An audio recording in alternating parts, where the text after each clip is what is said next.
Welcome to Late Night Story. When the world goes silent and shadows stretch longer, some stories awaken, whispered only to those still awake. So put on your headphones, turn down the lights, and let me guide you through the quiet hours. If you're listening alone, you're exactly where you need to be. If everyone can leave a comment to let me know where you are listening from in the world, don't forget to subscribe before you drift too far into the dark.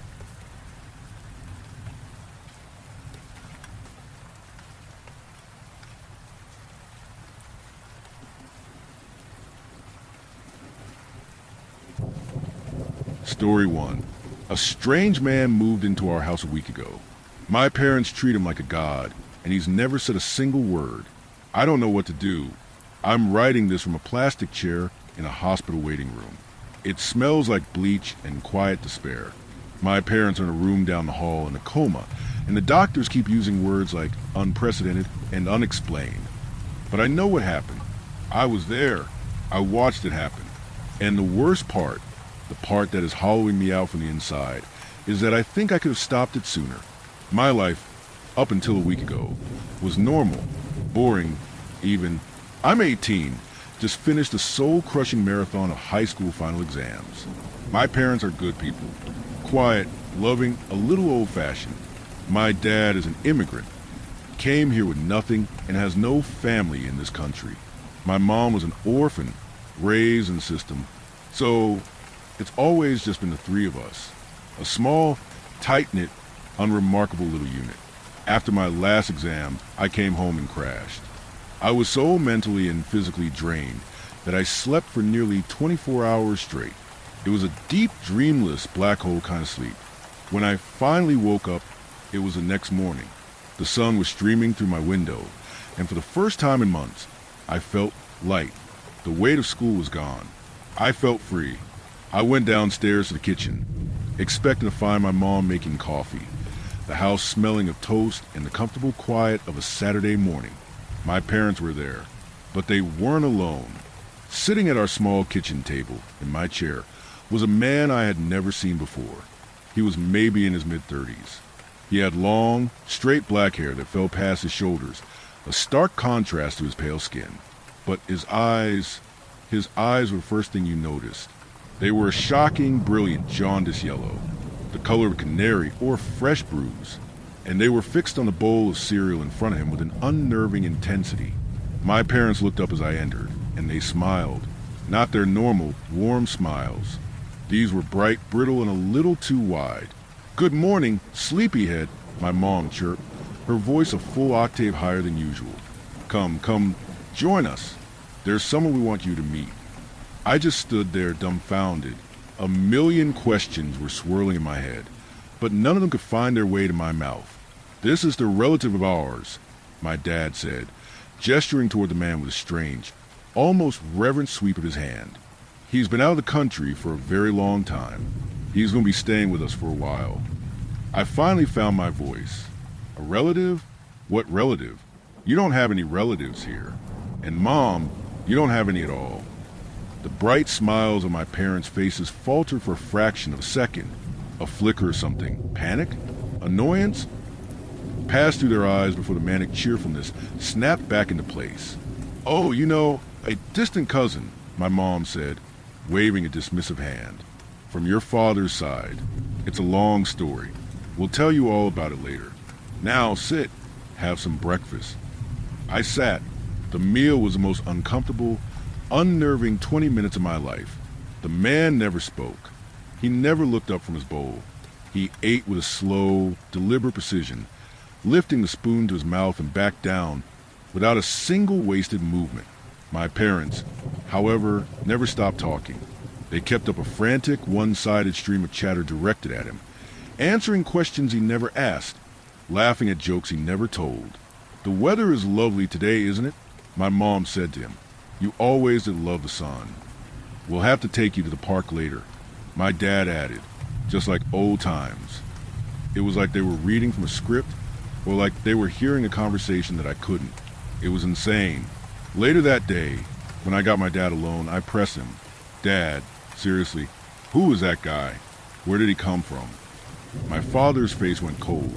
The forced cheerfulness vanished, replaced by a stern, hard mask I hadn't seen since I was a little kid who had broken a rule. His name is not your concern, he said, his voice low and flat. He is our guest. You will treat him with respect. You will not ask any more questions. This is not up for discussion. And that was it. The conversation was over. The first few days were a masterclass in quiet, creeping dread. The man remained a silent, unnerving presence in our home. He never spoke a word. Not one. I tried once. I found him alone in the living room, just standing in the center of the room, staring at a blank wall. Look, I said, my voice shaking slightly. I don't know who you are or what you're doing here, but this is my home, and I never got to finish. My parents appeared in the doorway as if summoned from thin air. Don't be rude to our guest, my mother snapped, her voice sharp with a panic I didn't understand. He is family. Apologize. I just stared at them, then at the silent man with the yellow eyes, and I retreated to my room. The house started to feel less like my home and more like a temple dedicated to this silent, creepy stranger. The power dynamic shifted in ways that were both subtle and terrifying. At dinner, my mother would serve his plate first, and then we would all have to wait. We weren't allowed to take a single bite until he had finished his entire meal, which he always ate with the same slow, methodical pace. Only when his plate was clean were we permitted to eat our own, now cold, food. Then, we were forbidden from speaking to him directly. If you have something to say, you say it to us, my dad instructed, his face grim. We will relay the message. It was absurd. He was sitting right there.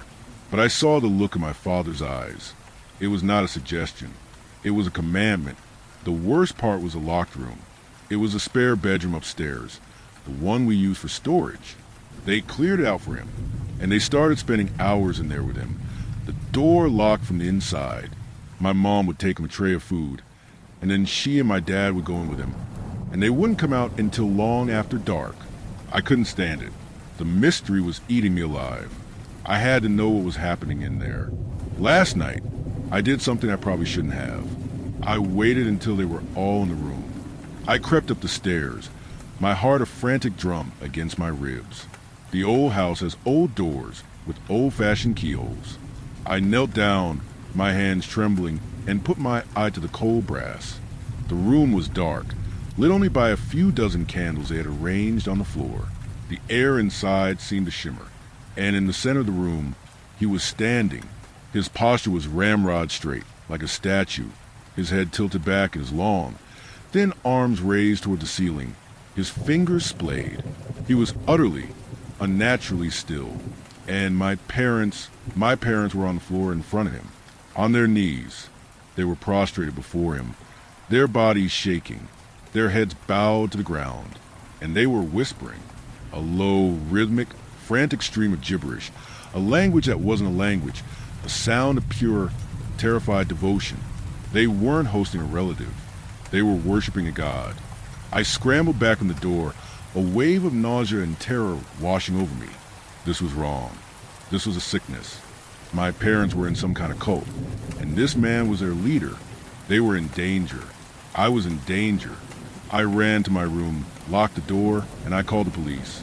My hands were shaking so badly I could barely dial the number. I whispered into the phone, telling the operator that there was a strange man in my house, that my parents were acting erratically, that I was scared for our safety. They said they would send a car over immediately. I hung up, a small sliver of relief cutting through my panic. Help was coming. Knock, knock. The soft, polite knock on my bedroom door made my blood turn to ice. I didn't move. I barely breathed. Knock, knock. I knew who it was. I had never heard him move through the house before. He was always just there. But I knew. I slowly, shakily, stood up and opened the door. He was standing there, the man with the long black hair and the terrible yellow eyes.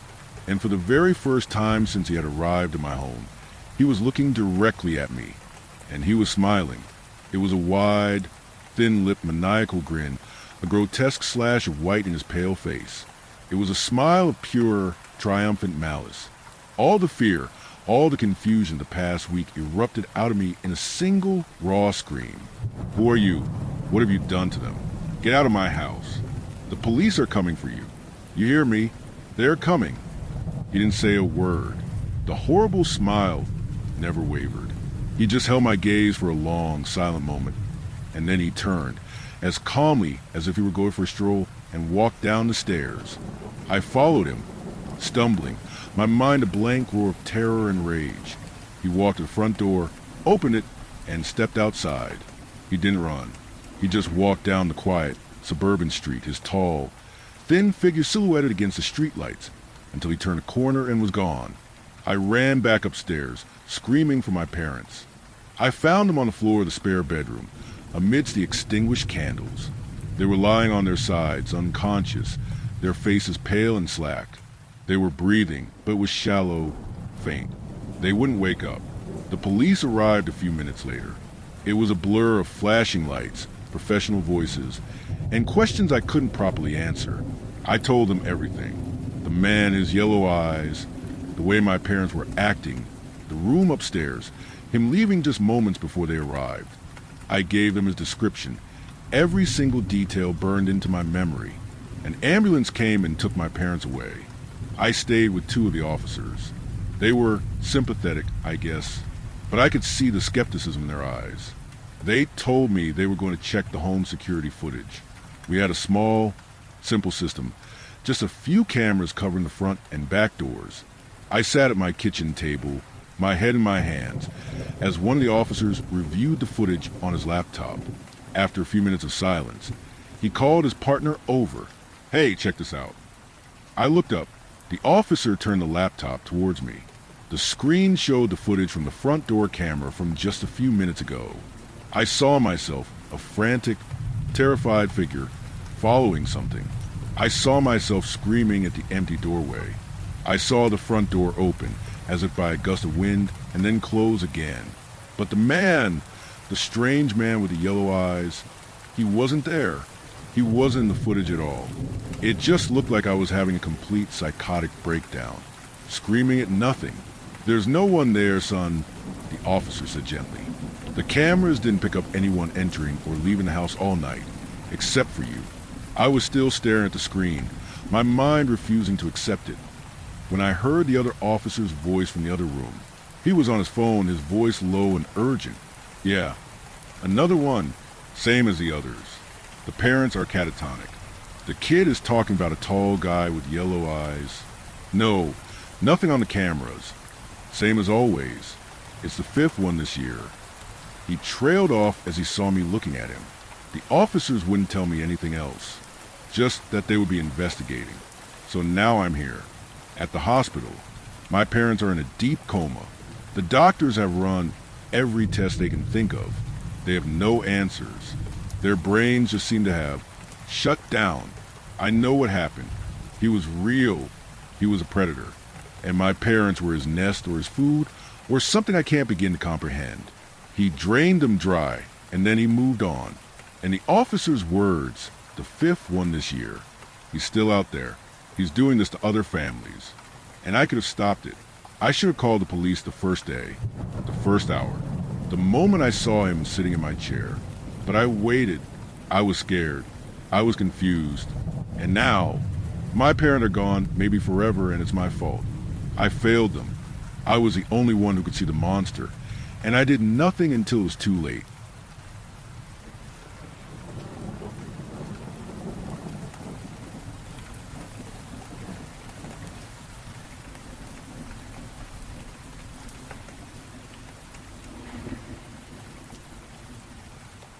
Story 2. I found a house in my basement. First off, my house isn't that big. From the outside, you'd see a pretty average-sized two-story house. It's not the biggest house on the block, but it's where me, my wife, and our dog call home. 2-bedroom, 2-bathroom, and a basement. Occasionally, I'll notice some strange noises coming from the basement, but I usually figure it's just some animal scratching on the walls outside or something. Lately, however, the noises have been getting louder and more frequent. It's gotten to the point where we can't ignore it anymore. Honestly, We don't usually go in the basement that much. It's mostly served as storage for all our crap. Going downstairs, you find stacks of boxes, kayaks, old furniture, stuff like that. Tonight, we were sitting in the living room downstairs when we heard a loud thud from down in the basement. We paused the TV and looked at each other. What the fuck was that? She asked. I don't know, maybe something fell over? I responded. We got up and walked over to the basement door. She was too creeped out to go, so I stepped down while she kept guard upstairs. I can't really blame her. Seeing pitch black leading downstairs was enough to send shivers down my spine. But I got down there and turned on the light. The basement wasn't lit up entirely well. Some of the light bulbs obviously needed to be replaced, and it didn't cover nearly everything, so I had to resort to the flashlight on my phone as well. I was walking around, realizing how desperately we needed to organize and dust down here, when a shadow darted in front of me and knocked something over. Far too quick for me to make anything out. Jesus fuck, I exclaimed. Are you okay? She yelled down. Yeah, I'm fine. I think there's an animal down here. I responded. Are you serious? Get back up here and shut the door. I don't want you to get rabies or something. She said. Right after that, I heard a door click shut in front of me. I looked over to the far side of the wall. There were multiple stacks of boxes that blocked the majority of the wall, but behind that I could barely make out the sight of paneling and some windows. I walked closer. There was definitely something here that wasn't the same concrete wall that was there before. Once I pushed some boxes out of the way, there was no mistaking it. This was the front of a house. A black door, one window on both sides, and white wooden paneling. Come down here, you have to see this. I yelled up at her.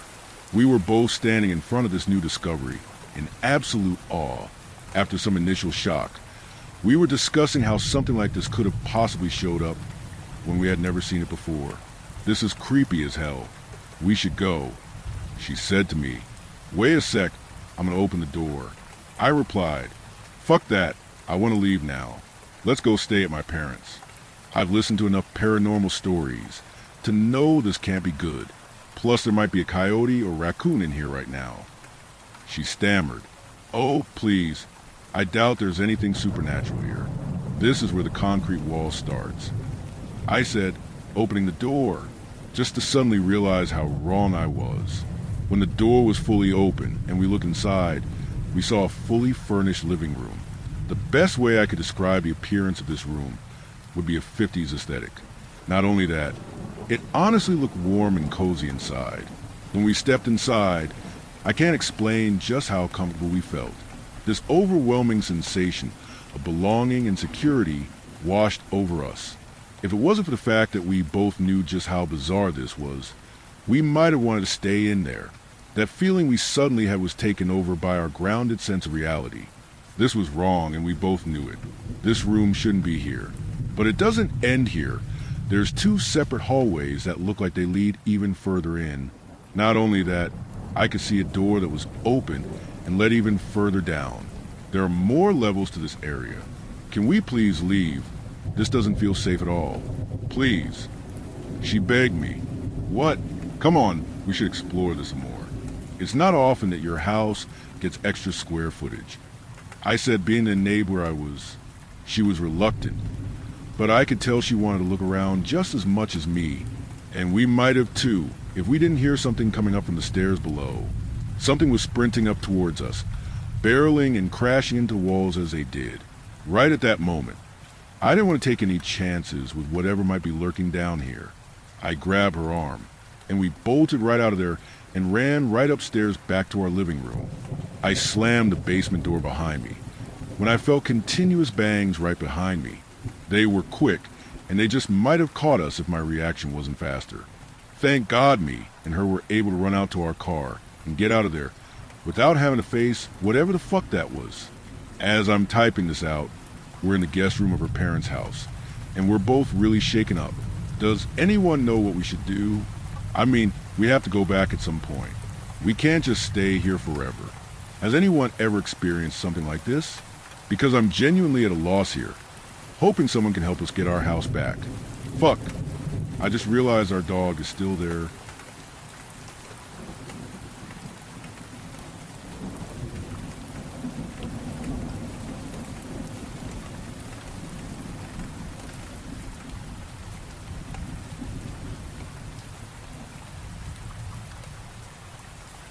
Story 3. Gray. There was something in those woods. When the leaves fall softly swinging side to side in the air and the birds sing their sacred songs in different chirps and squawks, it stands, obstructed by trees and shrubs, watching with eyes full of malice. That's the impression that I got at least. When I first came across the creature, I was fishing near the riverbed. It rained as if the ocean was above the forest the previous day, and I wanted to cash in on the schools of fish just waiting to be fried or baked or sautéed. Gallons of water running with gentle crashes. The river, waist deep and cold but not freezing. Rays of light showering me with grace as if the heavens have granted me safety from all the things that were wrong in the world. Looking up, I could see the trees receiving similar treatment. Branches so clear I could count them all. Breathing in, and the air feels refreshing. Out, and the lingering sensation stays. Never once have I feared what nature created. How could I when all the beauty in the world is because of this earth? The fauna, the great deep bodies of water, the majestic animals that roam. Things were far better here, and they always will be. I'm sorry for that monologue. I have been living in these parts for the past 20 years now. I'm just sad that I had to leave, and in a hurry too. Anyway, where was I? Oh, yeah, it was on the other side of the river. I was there none the wiser, looking for some fish. Specifically, salmon, since lemongrass and salmon were a flavor that was comparable to Wagyu steak. Strike one and nothing. All I got was a spear stuck to ground. It was a shock to find it stuck, but that's crude craftsmanship for you. Nothing but a knife and a stray tree branch. I tugged as hard as I could, and I fell back into the water, my shirt and overalls getting instantly soaked as my back laid onto the river floor. Opening my eyes, I saw a plethora of fish, which made my accident more embarrassing. I got up, wiping the excess water off my face, and I readied myself. Second strike, and nothing. Smash the water I did. Nothing happened, but I missed a great opportunity. And now the fishes swam off someplace. I still had high hopes, though. Some of them weren't as squamish as I thought they were. I moved closer to the opposing side of the river, and I readied myself, so enveloped in focus and determination that I never once blinked or looked away. 1, 2, 3, third strike and bam. I finally caught something. 3 bass and 1 salmon. I raised my hand, swinging from side to side, hollering away and thrashing around. I finally caught something. For somethings, to say the least. I can make a hefty stew with these fishes. For an old fella like me, a catch like this was like winning the lottery. Whenever I fish with a spear, I always just caught one. I still got it, I said to myself. I'm eating good this supper. Potato wedges fried in deer fat with some lemongrass, onion, garlic, carrot, fish stew, 1 foot across the other, making little dances while I walked out of the river. Snap! What was that? I stood still for a couple of seconds. I wasn't the only salmon lover in these woods. Plenty of bears walk along these rivers. I once saw one with its bear cub just a couple miles north from here. With the abundance of the swimming delicacies, it wasn't a stretch to see one so eager to steal my catch.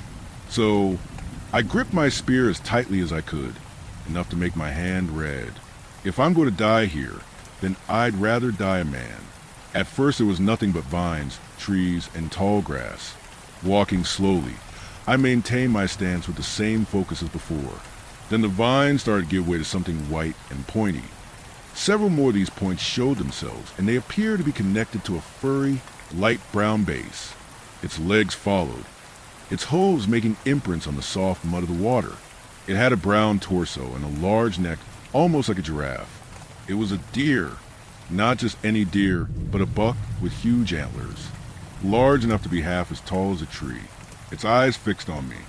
I froze, not out of fear but out of amazement and a hint of regret as I left my rifle and hunting knife at my cabin. I was looking across the river by then, so I didn't really have the chance to kill it with my spear. Then again, what difference would it make? If I killed it, I would have had a rough time just carrying the damn thing to my base. I would also have to put my fish aside, and I don't want any stray critters getting even just a lick of my score. Age, it sounded like a man on fire. The scream was so loud that nearby birds flew away. It then ran towards me. Some of its movements were finicky and loose. It's as if all its muscles were shrinking. One of the steps made its ankle bend and snap with a meaty crunch. When it got its leg in the water, I swear that every strand of fur just floated away, leaving a grayish, reddish mass of muscle. You know how tenderloins have little strands that when cooked enough could separate? It looked like those strands were moving around like worms, jiggling and moving in quick succession the deeper it got in. By then the entire lower half of the deer was submerged and furless. The water wasn't as clear and pristine as before, as a cloud of gray surrounded the animal. Imagine a deer walking on a flight of stairs. Then imagine that every step it took it ages rapidly until it finally disintegrates into a pile of dusty black dirt. The same thing happened to this deer. It just went down and down and down. Its screams getting loud and soft and eventually silence. Only its antlers were poking out of the water. The gray stuff spread to a whole stretch of river, eventually reaching beyond the eye could see. At that point, I was thoroughly over dinner. The thought of the young buck's eyes melting away from its sockets killed my appetite for the whole week.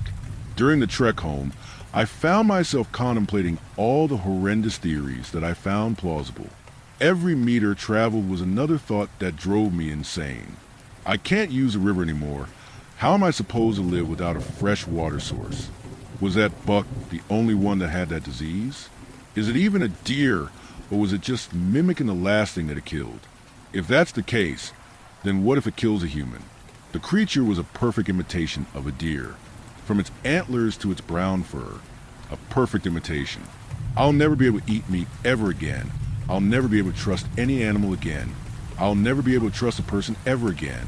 I'll always imagine those wriggling masses of red strands crawling about in the water, masked only by the gray shit that came off the corpse. I'll have to rely on my crops.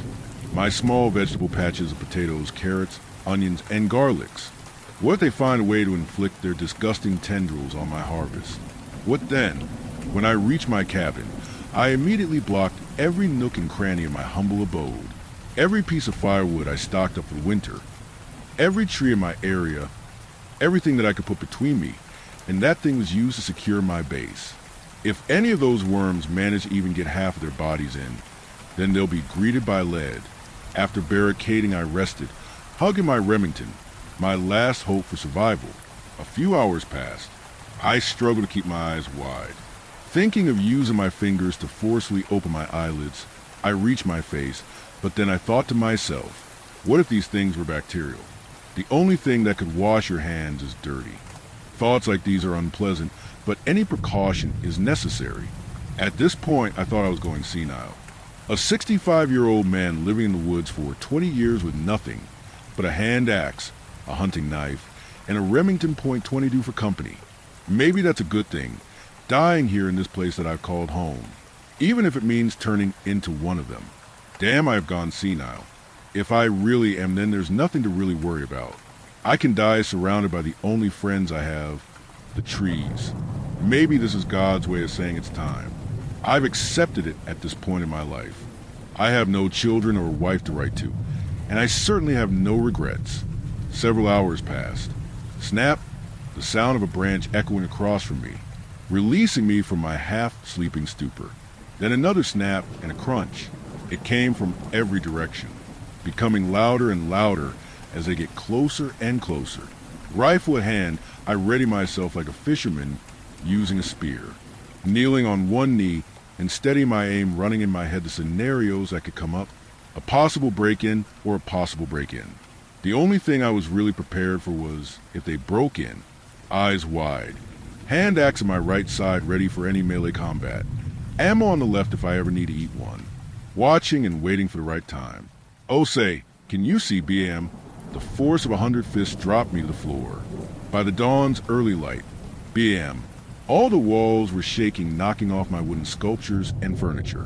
What so proudly we hailed. BM, they were breaking my barricades and destroying my walls while singing, pronouncing every syllable with metallic coldness. At the twilight's last gleaming, bam, a bump appeared on all the walls.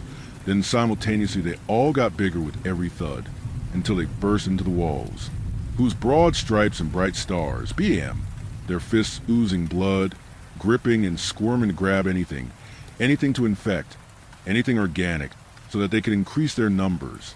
Through the perilous fight, BAM. At that point, I started blasting every arm, stopping them momentarily, before continuing. Over the ramparts we watched BAM, aiming at every arm and firing every round I was left with my only bullet. Were so gallantly, yes, streaming. Bam! I shoved the barrel in my mouth after loading the last round. If they get in, I'll do it. If they get in, I'll do it. If they get in, I'll do it. If they get in, I'll do it. If they get in, I'll do it. If they get in, I'll do it. If they get in, I'll do it. If they get in, I'll do it. If they get in, I'll do it. If they get in, I'll do it. Bang. Hey, assholes. Come get some. Bang. Bang. Bang. A collective silence. Then marching in a rhythmic manner. 1 and 2 and 3 and 4. Other bangs soon followed, their collective footsteps marching farther until silence returned. A calm befell me, and I slumped over myself in the fetal position. I was a little hesitant to sleep, but my body said otherwise. When I woke up, the cabin was littered with hundreds of holes from the roof to the lowest parts of the walls. I gathered my things and waltzed carefully outside, pointing my rifle at every corner I turned. It wouldn't really help as much considering the lack of damage my gun made to these things, but heck, maybe a headshot would stop these things. Everything was clear. The holes were still there, and the deep footprints of the things were scattered across my shack. This wasn't a manic episode, as I hoped it was. These footprints all were facing my compound in a tight circle, and then they all went to one direction, the river. They all went and marched towards death. Maybe the mysterious gunman knew their weakness and lured them to water. I hope he was okay, but hope isn't going to cut it in this world. I want to make sure if those things weren't out there anymore, to have a clear to live my life the way it used to be. I don't know why I went back. I told myself that it was for my safety, something to confirm that the threat was gone, and I could presume like nothing ever happened. A part of me was curious. What happened to my saving grace after that terrible night? Did he get eaten or something? Did he turn into one of them? I don't know, and I'm going to find out even if it costs me my life.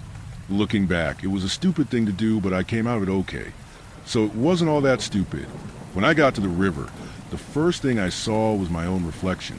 The water was as clear as day, and the fishes didn't seem to mind. The second thing I saw was the massive group of floating bones and camel-lined clothes across the water. When I looked closer, I could see multiple combat vests and firearms stuck in sand and dirt. The antlers were still poking out. I never looked back. I just got up and left. I followed the same route I used when I first came to these parts and booked it. It's been about a week now. My savings deposit was still operational, and I managed to rent myself a shabby apartment complex. There's plenty of new weird things to adjust to. Just last week, I ran into a weird Japanese-looking robot delivering food while I was working my graveyard shift at my local 7-Eleven. Lots of weird technologies and customs to abide.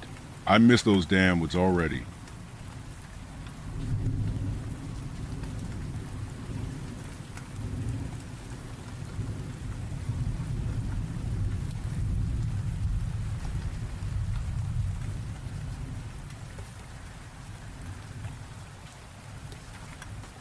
Story 4. I worked as a police officer for many years, and there are a few cases I still can't explain. I don't scare easy. After so many years in the Russian police, you grow numb to blood and tragedy. But a handful of cases still make my skin crawl. The address: Stalin-era 6-story building. We're headed to the 4th floor. The smell is there, strong, steady. The doors wooden, flimsy, but barred from the inside, which means no choice but to break it. We wait for the local beat cop, smoke a cigarette. We break in, step inside. First thought I had, who the hell was he locking out with that bar? Why? Inside, poor but neat. Classic pensioner setup. And in the room, a hangman. First thing I notice, no chair tipped over beneath him. This is a Stalin build. High ceilings. Old man, heavy. No way in hell he could have just jumped into the noose on his own. The rope was good quality. Sturdy stuff. The kind you wouldn't be embarrassed to hang yourself with. Anchored to the ceiling using a drill, screws, dowels. I didn't see any of that hardware anywhere in the apartment, and I looked. What I did see were tracks on the ceiling. right across the whitewash. Someone had been running, not just brushing against it with their feet, but full weight, sprinting, disregarding physics and gravity like it didn't exist. Sprinting, not walking. The pattern was clear, and there's a hanged man who couldn't have hung himself. And the apartment locked from the inside, no one leaving. And those tracks. All my life I was a cynical realist, atheist, didn't believe in any crap. But this, I just can't explain it. The fingers. Another call from my ever-vigilant fellow citizens. A bag was found, with fingers, just like that, neatly packed in a plastic bag. I like tidy maniacs, makes my job easier. Exactly 20 fingers. Human, cut clean at the base. Very neat work. No amateur could have done that. Carefully bagged. Shame they didn't bother burying them properly. Female fingers. Forensics confirmed it. I saw it myself. Manicured nails, the works. They'd been in the ground for a while. But it was winter. In winter, you can pull that off. Investigative work, as usual, gave us nothing. But forensics did manage to surprise us. All 20 fingers belonged to the same woman. Yeah, they double-checked. Over and over. Same conclusion. The spirals. Daytime call for once. Thanks for that. Siren. Car ride. I'm half asleep in the back anyway. Outskirts. Strip of forest. Dead woman with one leg. Some winter tourist found her. They can't sit at home, apparently. The other leg, sawn off with something. Roughly. Could have been anything. Saw, axe, even teeth. Forensics later didn't clarify much. Looked like multiple tools were used. But here's the thing. Almost no tracks around. Just a woman. Time of year. Winter. Snow. No snowfall recently. And in the old snow there's a single trail, one footprint. A single leg hopping. In spirals. For 5 kilometers. In a boot. Matching the one still on the body. Stride length match, too. Like an average woman hopping on one leg. 5 kilometers. In winter. Through the woods. The sever point of the missing leg wasn't found. What we do have. Clear track of a woman entering the forest on 2 legs. A point where she continues alone on one. No blood, no foreign tracks. And from there, she abandons a straight path. Starts hopping in spirals.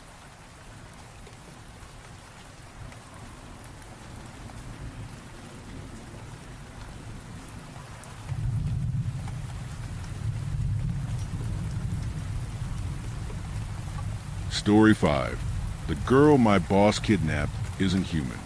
I'll start this off by letting all of you know, I'm not a good person. Neither are the people I work for. We should all be in prison, or even worse. This isn't a life I found myself in. This was a life I sought out. And a part of me knows we deserve everything that's come for us. Growing up, my mom and I lived in a shithole apartment on the south side. Everyone called it the pits. Dad skipped town on her when I was a baby, so it was just us. She worked double shifts. It seemed almost every day of my entire young life. Our place got robbed so many times that we started locking our cabinets and hiding important documents under the floor so we could leave the door open, since my mom couldn't afford to keep replacing the door locks when they broke it down. A gun was pointed at me. I don't even know how many times in my young life. I remember being so scared the first few times, blood rushing to my face, and being too frozen to even meet the eye of the assailants. They would usually demand my phone, wallet, or anything out of my book bag. Not that I really had any of those things, as I was just a broke kid heading to school almost all those times. My schools didn't even have names. They had numbers, and sometimes I felt it was the same for us. Just a meaningless flock sent into the slaughterhouse for years on end. We all knew there was an entrance, but no real exit to the pits. But we just kept coming, day in and day out. The flooding of new faces that came and went every year. I never even bothered to memorize anyone. Parts of me liked to think their family did right by them and got them out, instead of the alternative. Those low-life twerps that would rob me, and others weren't what made me want to be a criminal. Quite the opposite. It was the flashy cars that drove way too quickly past me some nights. The windows reflected the dirty streets with a pristine shine. They never stopped at red lights. They glided from location to location with confidence and ease. I had never seen someone in the car's face, only heard whispers about where they work and what they do. The moments I saw them were so fleeting, but they always made life seem so badass, like they were untouchable gods that ruled their very own universes with no consequences. And I wanted to be just like them. I spent my entire life afraid or numb. I never felt happy. I never felt joy or hope. There was nothing but dark ahead. I was too much of a pussy to off myself, let alone what that would do to my mother.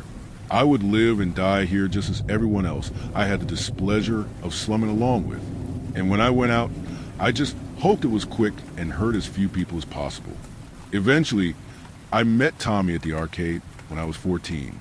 He was an alright kid. Probably wouldn't have wanted to see him again. He was pretentious, unfunny, tucked in his light-colored polo shirt, and was shit at video games. The kind of kid you meet, and you just know they have a gluten allergy and an 8 p.m. bedtime. But he took a liking to me and asked me to his house, and that's when I knew this was my chance. His dad, Tom. He was everything I ever wanted to be. He ran a local restaurant that no one ever seemed to be eating at.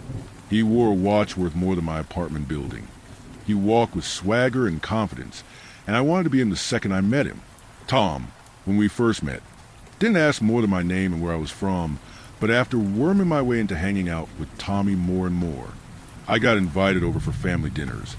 And soon for a holiday, Tom caught me eyeing him and his family, crowded over the grill, and invited me outside with them. It didn't take more than complimenting their grilling skills to get asked if I could help them with an odd job for some cash next week. I accepted and tried with every fiber of my being to play it cool while I was swimming with joy inside. What started off as a delivery gig, simple as take this package to this location, and maybe don't look into it, turned into a lookout gig before shooting or a robbery took place. And now, 10 years later, Tom trusts me with everything. I don't want to lie and say I'm his right-hand man. I'm a glorified assistant at best. But he takes me everywhere, shows me everything, and I would like to think, trusts me with everything. I got my mom out of the pits and out of harm's way. I know she knows there's no way she's in a comfortable house outside the city on an honest man's salary. But she's never asked. I just hear the worry in her voice when she calls me for our weekly check-in. Tom and his men are into the business of making money, they always say. And whatever their clients are buying, they are selling. Of course, it'll always be drugs, experimental and not maybe the firearm or explosive here or there, the chop shops and illegal animals, the forbidden alcohol, and occasional top-secret information leaks. But a few years ago, they started in the business of livestock, as they call it. And yes, it's as disgusting as you think it is. It's sex trafficking, particularly for high-end anonymous contacts that certainly know what they're looking for. We don't promise impoverished people overseas money and goods only to lock them in shipping containers. No, this is much worse. Our clients usually prefer you to S persons only, usually those who have a clean record and bill of health. They may even have preferences for location, looks, demeanor, age, and education. Sometimes they even have photos of reference or direct photos of the person they're requesting we retrieve for them. I stopped thinking about these people as people a long time ago. It's easier that way. I view myself as a salesman who is helping my client get the best possible deal. I'll say or do anything to move that transaction along, to make sure it goes smoothly and without error. And once that deal is closed, it's no longer my problem or my business, and I get a commission on the translation. I'm happy, my boss is happy, and the client is happy, and we all win. What I'm really paid to do is lure those listed men and women from any location they may be, a bar, a mall, a library, into a proper meeting location nearby, so they may be transported to our pit location and given to the client from there. I've flown all over the country to find these specimens. I have 15 different IDs and at least 10 different backstories I have reserved that work like a charm on almost any warm, willing body. Like clockwork, my boss's plane takes me there, and I'm briefed on what I'm looking for. I get it. We fly home and seal the deal. As little violence is needed when taking them. No drugging or being pushy in locations, so as not to set any red flags. I'm great at what I do, and I don't miss my mark. We've never been made, and our clients are always happy. 1 week ago, I think we took her on the outskirts of Chicago. Our client asked for a trashy brunette. He apparently said those words exactly. Tall, if possible, nice smile. This is all I had to work with, and to land to make more than most people make in a year. He did, however, ask me to go to a specific bar around there to scout. He said if I didn't find it that night, to come back the next and the next until I did. Don't know what the bar meant to him, or if he really was looking for the specific girl and didn't want to say. But I was in luck, because that first night around 8 p.m. I saw her. She came in with a fire to her, makeup smeared like she had been crying, torn cheap leggings around her chubby thighs that barely fit in her frayed denim shorts. Her top was too short and revealed a very patchy tattoo on her lower back that looked like a 6-year-old had sketched the line work. This was perfect. She flopped down, and the bartender put a cup of a clear liquid in front of her without question. She was obviously a regular. She lit a cigarette and put her head over her folded arms in defeat. Rough day at the office? I smirked. She glanced over at me and ignored me entirely.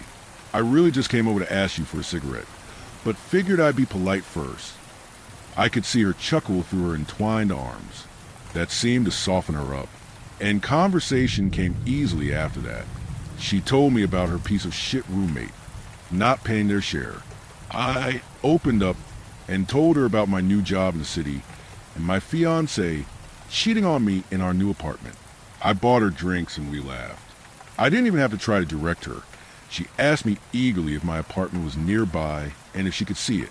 I texted my team, and we were a go as we came to the meeting point in the park. I usually avoid confrontation, and I get in the car to get going. This time, I don't know what compelled me, but I watched. I usually hear the muffled shriek or struggle.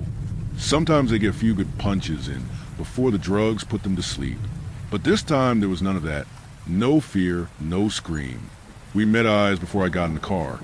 She didn't even move a muscle before gently falling asleep. She was at peace, smiling almost.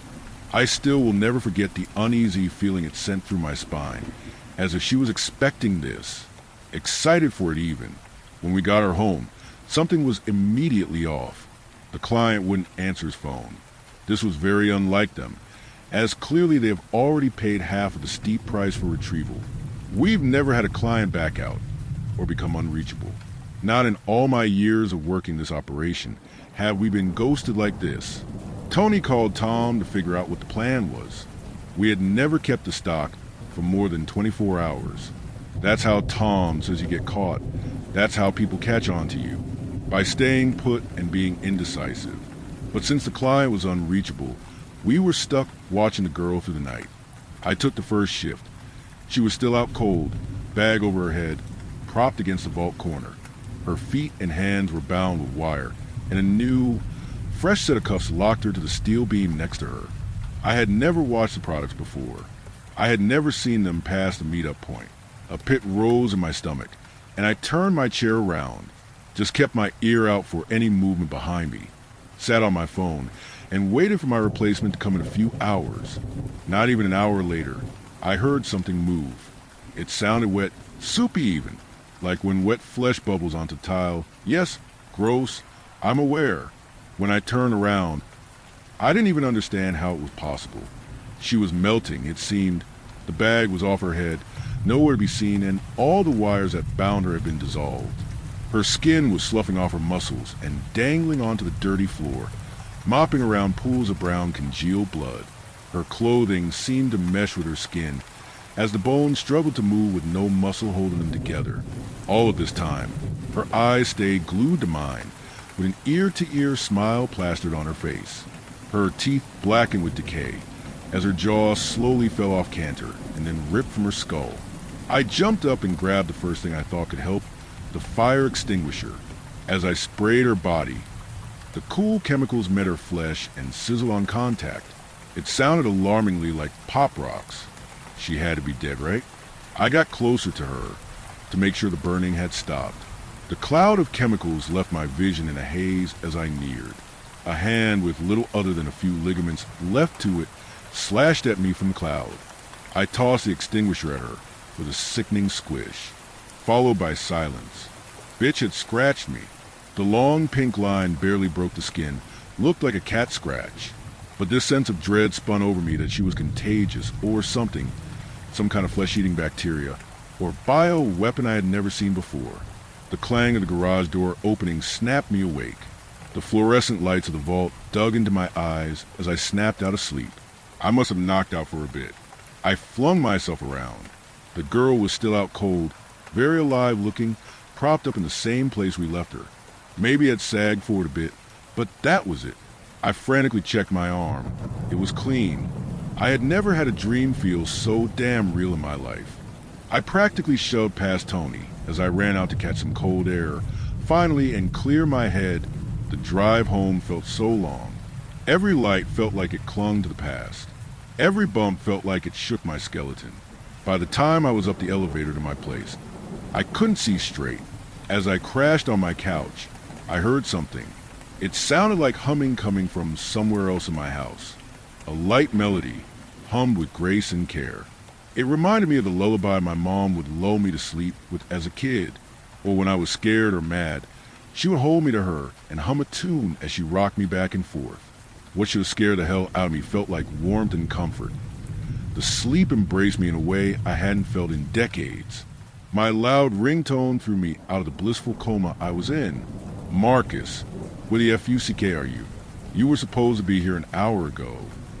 I glanced around as the evening light poured into my living room. How long had I been asleep? Sorry, man, I overslept. I'll be there in a minute. Well, hurry the hell up. Something's up with this chick. When I got there, the panic on Tony's face was immediately prevalent. This girl, man, she still hasn't woken up, and I'm freaking out, man. Weird shit's been happening. My terrifying nightmare crossed my mind, but I figured it was best not to add fuel to the likely nothing problem. Are we sure she's not dead? Did you even fucking check? I snarled. I'm not touching that bitch, man. I saw her breathing. That's all I'm doing. She's your problem now. I'm calling Tom now to see if we can just get rid of her. You know as good as me if she's gone, we ain't getting paid. You don't understand, man. I swear I looked away for 2 seconds, and she was standing in the other corner of the room, just fucking staring at me. Her eyes were all white and shit, and I swear I could hear her bones cracking around. Sounded like Rice Krispies or some shit. Before I could even blink, she's back where she started. Then at some point, I started hearing singing from down the hall, but no one was fucking there, man. My grandma told me stories about shit like this, bro. I'm out. Tony stormed out of the building before I could even confess anything I'd seen or express my disdain for being alone with her as well. As my eyes panned over to the slumped-over girl, I couldn't help but think she was faking it. There's no way the drugs would last this long at this point. Usually 12 hours at best. Had Tony given her more and not told me? I'm always told we can't damage the merchandise. But this girl was as good as dead by the end of the day if we didn't get paid. And no one can not flinch at something cutting them. Trust me, I've watched much bigger and braver try. I took the knife from my pocket and slowly approached her. Why did I feel so terrified? She was tied up and 150 pounds at most. She hadn't eaten in a day and was unconscious. What did I have to be scared of? But the hair on all of my body stood on end, like there was electricity flowing in the air around us. I grabbed her shoulder and a shockwave went through my body. For a second, it almost felt like I was being pushed back, like when two magnets repel. I pushed through and took the knife to make a small cut above her elbow. No one would notice the small scratch. The second the knife slid against her skin, I felt a hot, searing pain behind my arm. Fuck! I threw the knife back as I watched a trail of blood drip down my arm in the same spot. Only mine was way deeper than hers, where a few droplets of blood pooled on her flesh. Mine felt like a chunk was bitten out of my arm. She still lay motionless on the ground, still steadily breathing. Out cold. What the fuck was going on? The phone ringing in the lobby slowly faded my fear back to the present moment. I jogged to answer it, hoping it was Tom or Tony with some kind of update. Marcus, my dear, why haven't you called this week? It was my mother. Mom, how did you get this number? Is everything all right? Silence. Mom, are you okay? Is someone there? Marcus, you really need to get out more. Meet more people. You're always working. You're not getting any younger, you know. We're so worried about you. She hangs up. My mom is calling me at my unknown work location to talk about my love life. Something is very wrong. I know someone's there with her. I just know it has to do with this girl. Everything started going off the second she was around. H-E-Y, what the fuck did you do to my mother? You stupid bitch dash. She was gone. The cuffs swung against the beam in haste. Shit, that humming tune flooded from the walls, it seemed. As I walked down the hallway, it focused more and more on me, like a beacon, begging me home. I felt trapped in my body as I watched the natural light flooding in from the windows fade to dusk, and then darkness as it consumed the hallway in a hefty swallow. I finally became aware of my own heart rate and breathing as I closed in on the source, the file room. I reached behind my back for my pistol. I had never really felt a reason to need it until now. She was poring over the open file cabinets. A light clicking and moaning was coming from her. The entire room was covered in this vicious ooze, presumably from her. She seemed to be so absorbed in the info in the files. All of our business files. All the legal ones, that is. Why does she even care about this stuff? What would pulling information about people give to her? I silently raised a gun and pointed at her. No use in drawing her attention. You don't want to do that. Her fuzzy voice said from behind me.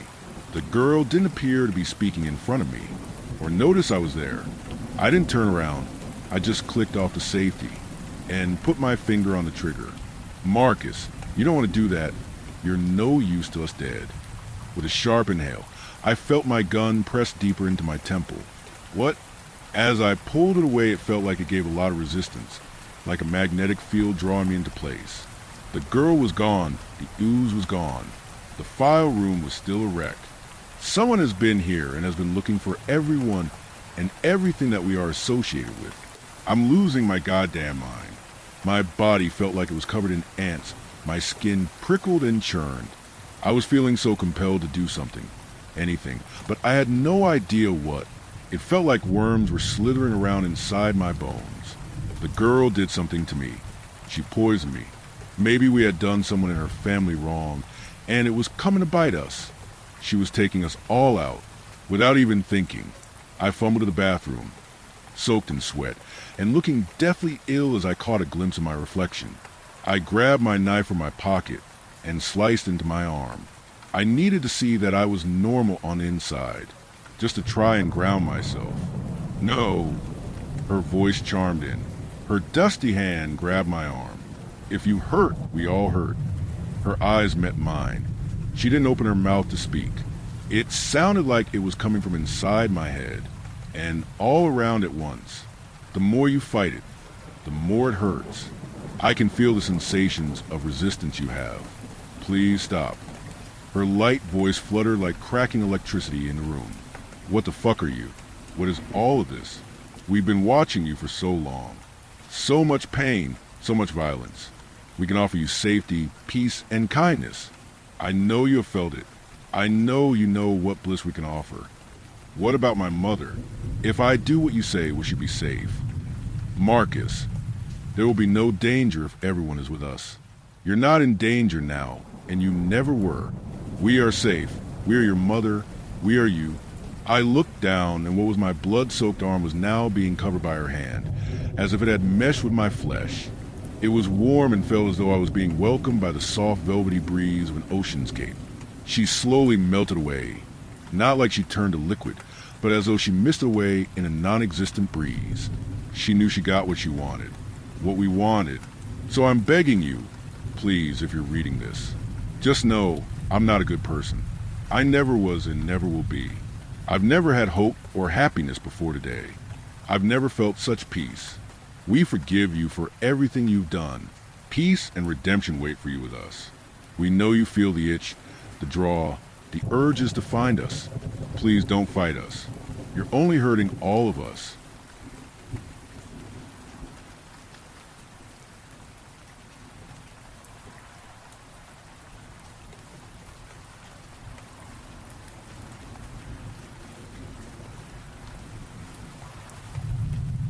Story 6. It peeks at me through the windows at 3 a.m. I'm writing this so people know the truth when they hear my name. I can feel it taking over. The voices are getting louder, and the visions are getting more real. I know this might sound like the ramblings of a man who finally snapped, but believe me, I'm not crazy. I just don't want what happened to me to happen to anyone else. So remember this while you read my story. It peeks into your windows at 3 a.m.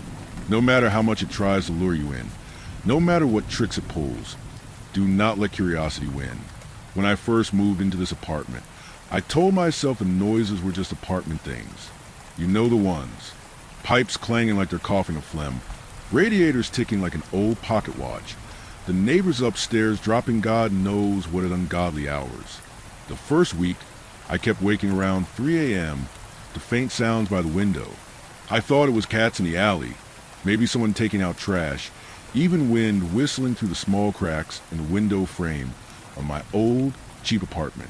They seemed like normal things, innocent things, but the noises grew stranger, less like old house settling and more like voices, not full words but cadences, as if someone was trying out syllables or attempting to learn the rhythm of human speech, but couldn't quite figure it out. Some nights it sounded like my name. Other nights it was little knocks, like fingertips drumming on the pane, always from the same window, always at the same time. I tried to ignore it and convince myself it was nothing. That was my mistake. The noises got more consistent, and that's when I noticed something different about them. They were getting smart. They started mimicking sounds inside my apartment. Simple noises, like the buzz of my fridge, the creak of my chair, even the soft squeak of my shoes when I paced the kitchen, but always in the same window.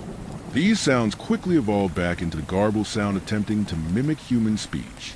The voices would change from an angry scream to an almost welcoming whimper. It wanted me to come closer. It wanted me to look. For weeks, I resisted. I didn't know what it was, but if it had eyes, there was no way I was letting it see me. I stayed tucked under the covers, trying to drown out the demonic sounds coming from my window every night. But eventually, curiosity won. I was awoken once again at 3 a.m. to the sounds coming from my dark, unwelcoming window. I couldn't take it anymore. What was causing this? Surely it's just someone pranking me or something, right? So I went and looked. That was when the nightmares began. They weren't just bad dreams. They were scenes staged with precision, filmed with a clarity no dream should have. A girl I loved mutilated in my bathtub, her eyes gouged by hands too long to be human. A scene of my family screaming for help through a barred window, their mouths full of broken glass, and their fingertips bloody as they try to claw their way towards me. Me lying in bed while something pressed its face against the window, smiling wider and wider until the skin cracked. The nightmares didn't end when I woke up. They followed me into day, burned into my eyelids, making my skin crawl and my anxiety peak. I haven't slept more than a few scattered hours in weeks. My body shakes from exhaustion, my eyes sting, and I can't tell the shadows I see are hallucinations or previews of the future. I'm going to attempt to get some sleep now. The bright sunlight is illuminating my room right now, protecting me from the deep, disturbing darkness that lingers when the moon comes up. Later I'm going to look for new apartments. I need to get out of here fast. Edit. Something odd happened today.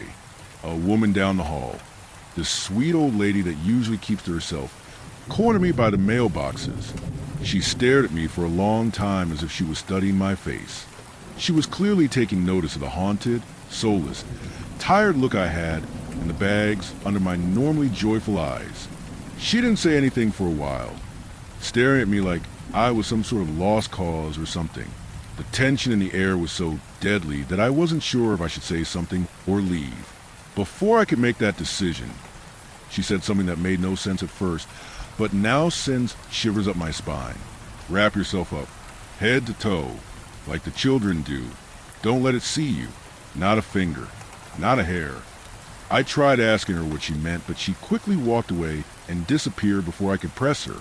I thought about it all day, to the point where I scoured forums, archives, even weird local blogs. I was shocked by what I discovered. There was a pattern that showed up again and again. Children tucked under covers, told bedtime stories that sound more like survival guides. Adults sleeping with knives or other weapons under pillows. Blackout curtains nailed to frames and locks on every window. All of these stories had one thing in common. The rule, according to legend, the rule goes as follows. If it sees you, any part of you, you're marked. If you're lucky, it kills you. Horrifyingly slow and brutal for sure, but merciful compared to what happens if it chooses to keep you alive. Because the survivors don't last. Nightmares, hallucinations, paranoia until they break. Some kill themselves if they can still control themselves. Those who aren't as strong commit atrocious acts and kill others in barbaric, horrible ways. But every story ends the same way. One or more deaths and a tragic story behind all of them. And me, I saw it before I even had a chance. I looked into that window, and now the nightmares won't stop. They've been growing worse for days, and I can feel myself slipping. I've tried killing myself. I won't say how, but every time something stops me, the rope snaps, the blade slips, the bottle spills. It's not a coincidence, though. That thing, that grinning, disgusting abomination from hell with its paper-thin skin and distorted, not quite human-like features, won't let me die. It wants me to suffer. I can feel it laughing behind the glass every night, watching me rot. I'm not a person anymore. I'm a pawn in its game. And it'll decide how and when I die. So if you hear my name in the paper, whether it be suicide, murder, some grotesque tragedy, please know it wasn't me. It peeks into your windows at 3 a.m. And it saw me. Don't let it see you.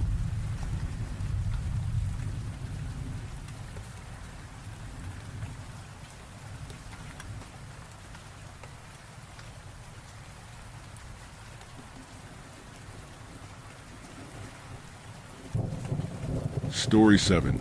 There's something wrong with the kids in my neighborhood. As soon as I opened the front door that Friday afternoon, I knew that my daughter Aaliyah wasn't at home. The house had a sort of dusty stillness to it that her 8-year-old presence usually blew up with the force of an atomic bomb. Honey, I called down the hallway, but there was no answer. I was starting to get really worried now. Worried in a way that only a newly married, first-time parent can be. I wasn't even really sure what I was afraid of, but it suddenly felt like a chunk of sharp ice had been stabbed into the center of my chest. Only the force of habit made me stop and remove my shoes before I began to search the house. Honey, I tried again.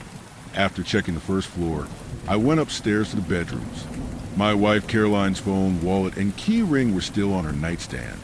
Her white SUV was in the driveway, but she hadn't left one of her cute, doodle-covered notes on the fridge for me. Where the hell could everyone have gone? I was scratching my head and making a second loop of the house when the patio door slid open. Caroline. I breathed for the first time in what felt like 10 minutes, then asked her what had happened. My wife explained that Gabe Marenthal, one of Aaliyah's playmates from down the street, was having a birthday party.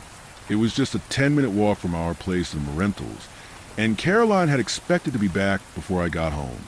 Of course, with kids, nothing was ever quick or easy, and the short trip had ended up taking over an hour. I was just relieved that she was safe.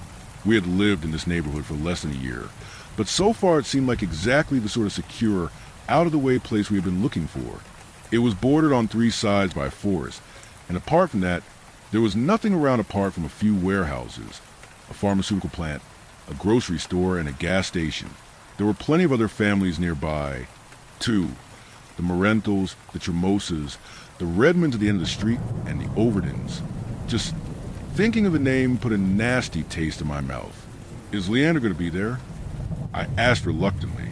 My wife grimaced and told me that every kid in the neighborhood had been invited. We both knew that that meant none of the Overdens had ever missed a chance at a free meal. When I first met the Overdens, I thought that my dislike for them was purely aesthetic. They dressed like slobs, let junk pile up in their yard, and argued at the top of their lungs for the whole street to hear. I had told myself not to be judgmental, to remember that not everyone experienced the same advantages that I had enjoyed. But getting to know the family better only confirmed my prejudice. One Sunday morning, I had come downstairs after my shower to find Leander Overston sitting on my kitchen floor, eating strawberry ice cream from the carton with a spoon. Apparently, He and some other children had been playing with Aaliyah in our backyard when he decided to come in and help himself to whatever he wanted from the refrigerator. This stuff sucks. Leander had shouted, instead of saying hello, by Vanilla instead. Then, after Aaliyah had a minor dental surgery later that week, I found her crying on the front porch. Leander had told her that her mouth looked like she'd lost a fight with a pair of pliers. The boy was rude, crude, and had a vocabulary that would make a sailor blush. I would have loved to ban Aaliyah from playing with him completely, but none of the other neighborhood parents were willing to do the same. It seemed that if I wanted Aaliyah to have friends, Leander was the price I would have to pay. Maybe I'll take a walk over there. I sighed, turning back to my shoes. Caroline grabbed my arm. I was being a helicopter parent, she warned, and besides, it was a Marentals, the most thoughtful, well-ordered family on the block. Any birthday party they hosted was sure to be a safe one, with the children closely supervised at all times. My wife's words died in her throat, but only after I looked over my shoulder did I understand why. Smoke was drifting above the trees behind our house, and it was coming from around the same area where the Marentals lived. Moments later, I could smell it as well, a bitter chemical odor that proved it was no wood fire or out-of-control barbecue. Caroline and I exchanged a glance and hurried to put on our shoes. As I fumbled with my laces, I dialed Susan Marental's number. No answer. Maybe, I told myself, the fire had nothing to do with the kids. But I had to see for myself. Stay here, I told Caroline. One of us needs to be in the house in case Aaliyah comes home, or I might need you to get the car. Keep your phone handy. I reassured her with a kiss on the cheek. It'll be all right. It was harder to convince myself. The pillar of smoke that was rising into the evening sky looked even more ominous from the street, and I found myself running rather than walking toward the Marentals. The sun was setting, but the evening was still humid, and sweat had pooled on my chest by the time I reached the end of the street. In the back of my mind, I was vaguely aware of a thwack-thwack-thwacking sound that reminded me of an axe chopping wood. I wasn't sure, however, until a telephone pole up ahead went down like a felled tree. There was a spark and a boom from its transformer. Then every light in the neighborhood went out at once. The sudden gloom was disturbing, but not as disturbing as what accompanied it. The gleeful, almost maniacal laughter of several young kids. I slowed my pace to a walk, suddenly afraid for reasons I couldn't explain. The windows of the houses on either side of me were all dark and quiet. It was strange, I thought, that no one had come outside to look for the source of the smoke or the outage. Something whizzed by my head. I froze, then barely ducked in time as another object flew my way. A white-hot burst of pain exploded in my knee. The third one had found its mark. It was a rock. Hey! I shouted. Who's throwing stones? There was no response, and then another barrage of stones zipped my way. I cursed, ducked, and scrambled for cover. From somewhere in the darkness, I heard a childish giggle. I brought a hand to my forehead. It was sticky with blood. Whoever was out there, they got me good. And Aaliyah was out there too. I squinted out from behind the wood fence where I'd taken cover. There was no sign of the stone throwers, but there was still a whole nother street between me and Marentals. I was just about to get moving again when I heard a hiss from the shadowy porch beside me. Psst, a gravelly voice hissed, "Get over here and stay down." I could barely make out the shape of an elderly man laying flat on his stomach and beckoning to me. It reminded me whose house I was crouched in front of. Mr. Lau's. The old man was known throughout the neighborhood for keeping his home and yard spotless. Under other circumstances, he probably would have been yelling at me to get off of his lawn. After one last longing look toward the Marentals' place, I crawled toward him. I needed to reach Aaliyah as quickly as possible, but there was a chance Mr. Lau had some information that I might need. He waved me inside, as though he couldn't wait to put a locked door between himself and whatever was happening in our neighborhood. "It's the kids," Mr. Lau whispered, as soon as I was in earshot. "They've all gone crazy."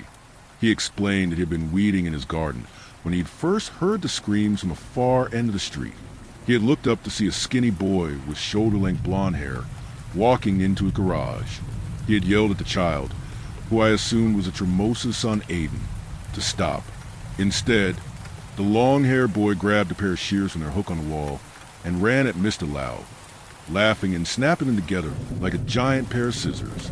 The old man must have seen the disbelief on my face, because he pointed to the leg of his perfectly pressed pants. They were hacked and stained with blood in 3 places. He's still out there, Mr. Lau warned me, his face pale, and he's not alone. I've got to go. I shook my head. My daughter's out there too. As I sprinted to Mr. Lau's living room to sneak out through his patio door, the old man shook his head at me. She might be, he muttered, but she's not your daughter anymore. The last thing I saw before I left Mr. Lau was a short silhouette standing outside the frail, breakable glass of his front door. It was holding a pair of garden shears. I jumped off of Mr. Lau's balcony and winced as I landed hard on the sloping hill behind. My ankle ached, but nothing was broken. I hoped. I glanced left and right. The quiet suburban houses were just black shadows against the almost nighttime sky. Glass shattered. An orange glow appeared at the end of the block.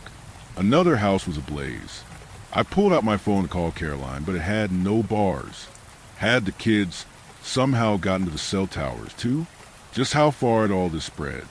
I limped into the forest that surrounded the neighborhood, staying within the tree line and looking nervously up the hill while I made my way toward the Marentals. Like a scared animal, I felt safe in the shadows of the woods, but I couldn't stay hidden forever. After just a few more backyards, I would need to make a sprint across the road.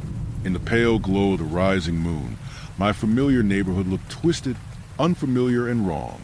I crept through the ferns and undergrowth until I was just a few feet from the asphalt. The coast appeared to be clear until I saw another set of lights coming toward me. Torches. Dozens of them. They were low to the ground, and occasionally one would go sailing through the night sky, as though its holder was eager to set things on fire for fun. The torches were being carried by children. There was no sign of Aaliyah or Leander, but in the flickering orange light, I saw several faces I recognized. Natalia, the Tremosa's daughter, Eric, the Redmond son, the twin Hernandez girls.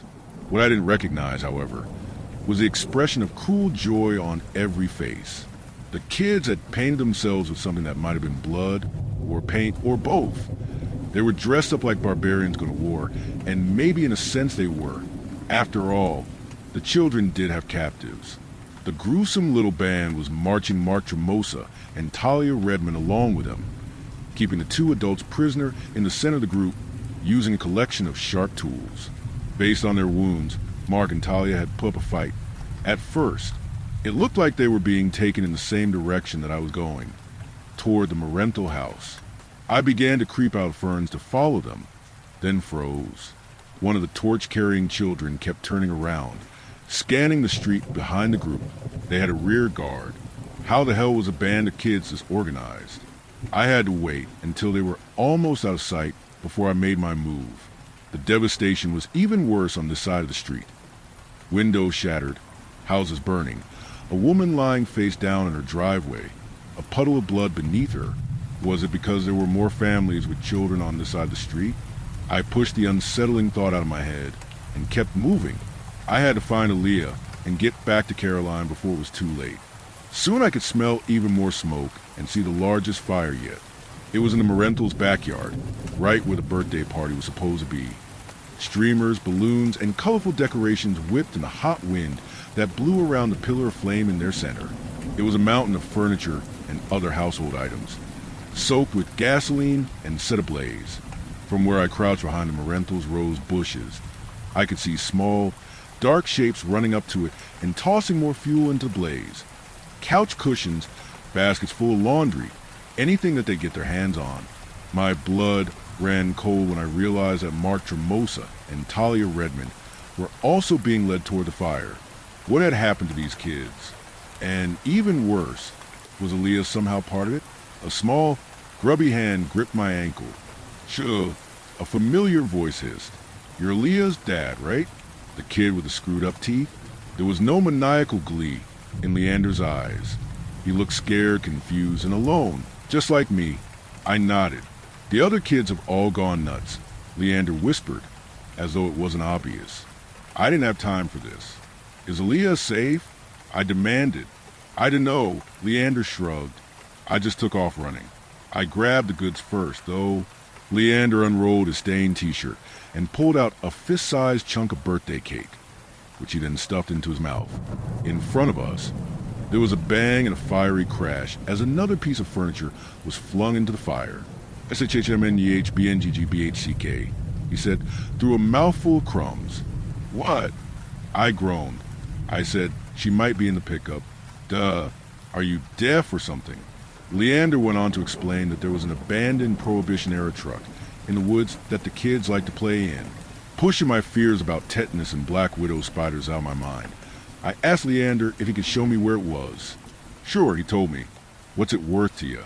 There was an odd new smell in the smoky air. Talia Redmond began to scream. I sighed and pulled out my wallet. Despite the nightmare going on around us, Leander wouldn't budge until I offered him all the cash I had. The shrieks behind me were getting louder, and the children had begun some sort of weird, shuffling dance. For all I knew, more bands of rock throwers were still out there, hunting for stragglers. Like me, Leander stuffed the crisp billfolds into the back of his shorts and waved for me to follow. I'd always thought of Leander as a sort of pudgy, unathletic bully, but the kid moved with the speed and grace of a panther, rolling his eyes whenever he had to wait for me to catch up. He was headed downhill, toward a sewer runoff canal at the back of the neighborhood. It smells like skunk's butthole down here, Leander informed me cheerfully, but there are some cool bugs if you know where to look, and this is where we found all those weird pills. I pinched the bridge of my nose and was about to ask Leander what he meant, but he had already launched into his story. So me, Ollie, and Gabe had met at the pickup like usual, right? Only this time there was like this black box inside, like in a freaking spy movie. Gabe wanted to leave it alone, but me and Ollie opened it. There were 2 tubes of pills inside, one white, one yellow.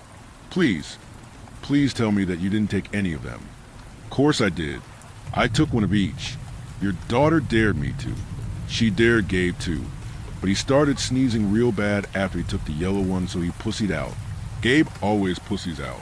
There wasn't much time to bust his balls about it, though, because this guy in a suit showed up, walking back and forth like he was looking for something.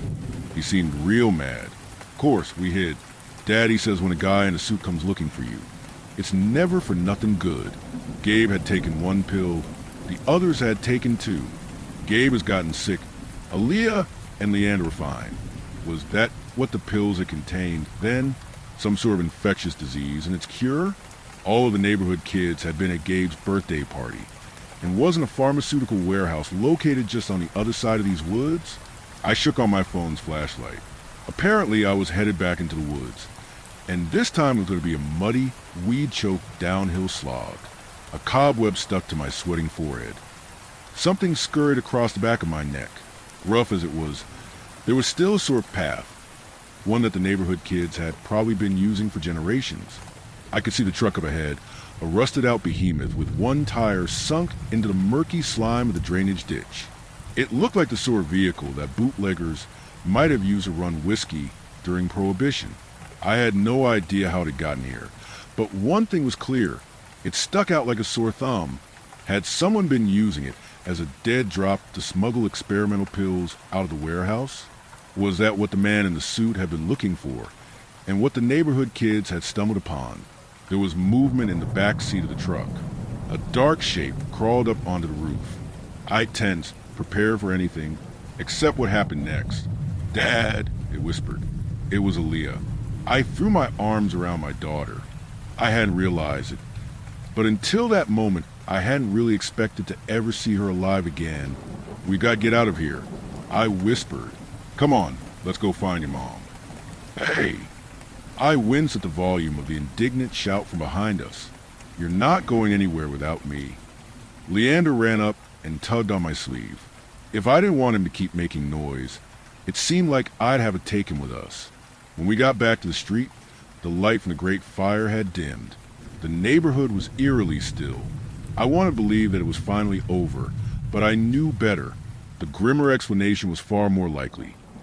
The neighborhood was so quiet because all the adults in it were dead, except for me. And what about my wife? What about Caroline? We live a few blocks away from the Marentals. But whatever this was, it spread as quickly as breathing. Had she opened her door to some lost-looking child who had rang our doorbell, not noticing the blood-stained garden shears he was hiding behind his back? Or had the sound of shattering glass lured her out of the shower, only to find a gang of hip-high murderers standing in our bedroom, twirling their homemade weapons and looking up at her with sadistic glee? Despite the pain in my ankle, the thought made me move faster. I could feel the questions humming in Aaliyah's mind as she gripped my hand and hurried along beside me. Was Mom going to be okay? Was anything ever going to be okay again? Leander, meanwhile, was taking his time. He'd spotted something on the sidewalk, a discarded cough drop, maybe, and with a furtive look around, he stooped down, picked it up, and popped it into his mouth. I was turning back around in disgust when I saw the line advancing toward us. There were more than twice as many children as before. There was a sharp tool in every hand and an awful, vacant smile on every face. What they were doing reminded me sickeningly of rabbit hunting with my father, back when I was her age. Moving slowly in formation, making a sweep that would catch any prey that had managed to escape so far. The group advanced slowly, step by step, with a coordination that should have been impossible for kids their age. Every instinct screamed at me to turn and bolt for the woods, but I fought down the urge. Doing so would mean abandoning Caroline. Just do it. The panic in my gut whispered as the grim formation closed in. She's dead already, and you know it. All you're doing is lying to yourself and putting your daughter in danger. Aaliyah squeezed my hand even tighter. Even Leander looked up at me, wondering how I was going to get us out of this. The truth was, I had no idea. I was still trying to think of something when a familiar white SUV came crashing through the privacy fence up ahead. My wife lowered the automatic window and shouted for us to climb inside. How did you? I started to ask. The lights are out. The neighborhood is on fire. What did you expect me to do? Stay home. Hurry up and get in. Caroline didn't need to tell me twice. Our pursuers were already charging, their weapons at the ready. If we didn't get out now, we never would. I was barely through the door before Leander scrambled over top of me, shouting at my wife to go, go, go. Once Aaliyah was safely inside, she took his advice, circling back around to the gap she created. Our headlights were the only ones on the road, and the air was hazy with smoke. I wondered just how far this infection, if that was what it was, had spread. Had some classmate of Gabe started feeling sick at the party and called for his parents to pick him up, spreading all this insanity to the rest of the town, maybe even the rest of the state? I stared out the window, stroking Aaliyah's hair and listening to the hammering of my heart. How far we have to drive before we saw the warm electric glow of civilization again? How long would it be until we saw any other survivors? A sudden jolt from below rocked the SUV. Leander muttered something about typical woman drivers as the tires went flat. I squinted out into the darkness, feeling like I was aboard a ship that had gone dead in the water. Someone was going to have to get out to see what had happened, and I knew who that someone would be. Warning everyone to stay put, I slipped gingerly out the door. In the red glow of the taillights, I glimpsed a mesh of chains run through with nails and other jagged objects on the road beneath us. A homemade spike strip. A trap, probably one of many. I shook my head at Caroline. She switched off the engine. No one seemed to be coming out of the lightless houses nearby to ambush us. Not yet, anyway. I climbed back into the SUV and took out my phone. To my surprise, I had service again. While Caroline stood watch, I called every emergency hotline I could think of, but all I got was a busy signal. I checked the online forums for our town, and what I found, or didn't find, was chilling. There were the usual posts about missing cats, porch theft, and a loud bang somewhere, but only up until about 8 p.m. After that, the net had gone silent. A gnawing sound from beside me nearly made me jump out of my skin. But it was just Leander. He had found a couple peanuts that had fallen between the seats. He wanted to know how long it was going to be before dinner. Aaliyah looked out the window, thoughtfully. "We're going to have to walk, aren't we?" she asked. We would, but not yet. First we needed to rest and prepare, and for the moment the inside of the SUV felt safe. While Caroline stood guard, Leander scrounged around for more food, and Aaliyah looked out the window. I opened a doc and started writing. If none of us make it out of here, I want to leave behind some kind of record, some evidence of what happened here. But as I prepare our bags and look out the window at the empty night, I can't help but wonder whether anyone will be left alive to read it.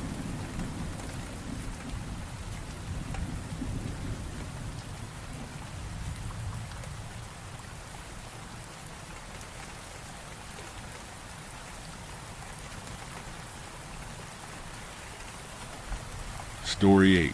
The call light that kept ringing after the room was sealed. This happened on my night shift last week in a private hospital in Kuwait City. I know how this will sound, but I need to put it somewhere outside my head because I haven't slept properly since. None of my co-workers want to talk about it. Security told me it was a wiring fault. Maintenance said the circuit wasn't even powered. I was the only one who went inside the room, and I was the only one carrying the thing that followed me home. I'm not a nurse. Not yet. I'm a float runner. The person who does everything that doesn't fit neatly into one job.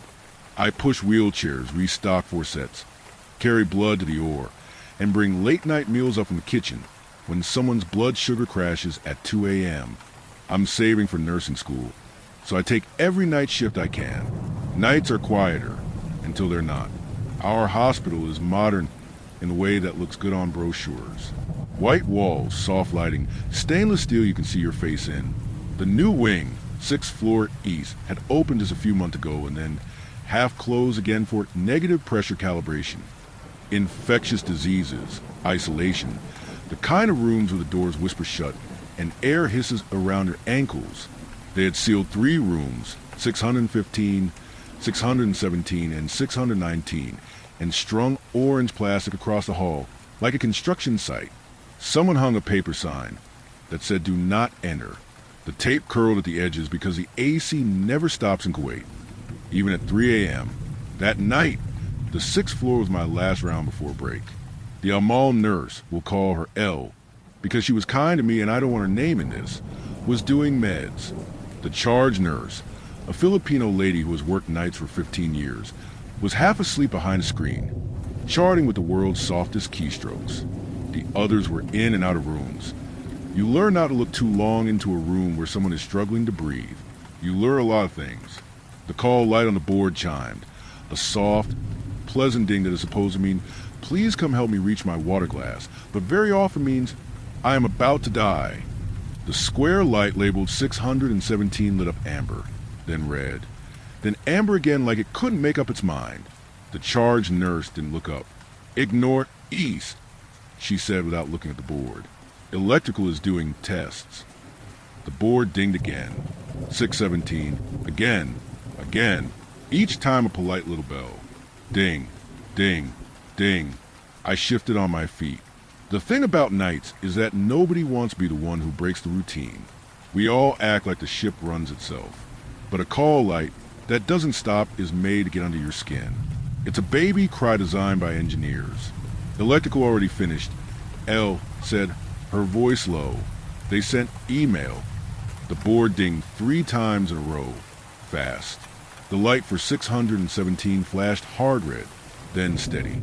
The charge nurse finally looked up a frown and unplugged the sound. The light stayed on. She picked up the phone and called the switch. "IT, 6th floor east." "Yes, that one again." "No, there's no patient in 617. It's sealed." She listened and rolled her eyes. "They say the phantom input from the old panel," she told us. Then in a lower voice added, "Colson now Winnetib, like people say during Eid, except it's also what people say when something that always happens again. Phantom." L said back, "Okay." Her mouth was a straight line. The board flashed a tiny message in green text. "Pull cord bedside." That's not how phantom inputs look. I know, because I tested cords in every room on my 3rd shift ever just to see what the board would say. Over bed if you push the pillow button. Bath if someone slips in the shower. Bedside if you pull the red string by the bed. Who's in 617? I asked. It was my first week assigned to this floor. Nobody, the charge nurse said. Sealed. The board chimed again. The light wouldn't go dark. The little message kept popping up. Bedside. "I'll go check the door," I said. Because if nobody cut the sound, it would keep flashing red, and we'd all feel slightly crazy. You don't need to, the charge nurse said, already dialing maintenance. I'll just check the door, I repeated, because that's a runner's job. The small things that let everyone else pretend nothing is wrong. The 6th floor east hallway was colder than the rest. The AC turned up to dry out the plastic construction sheeting. The orange tape vibrated with the vent's breath. 617 sat in the middle of the sealed section.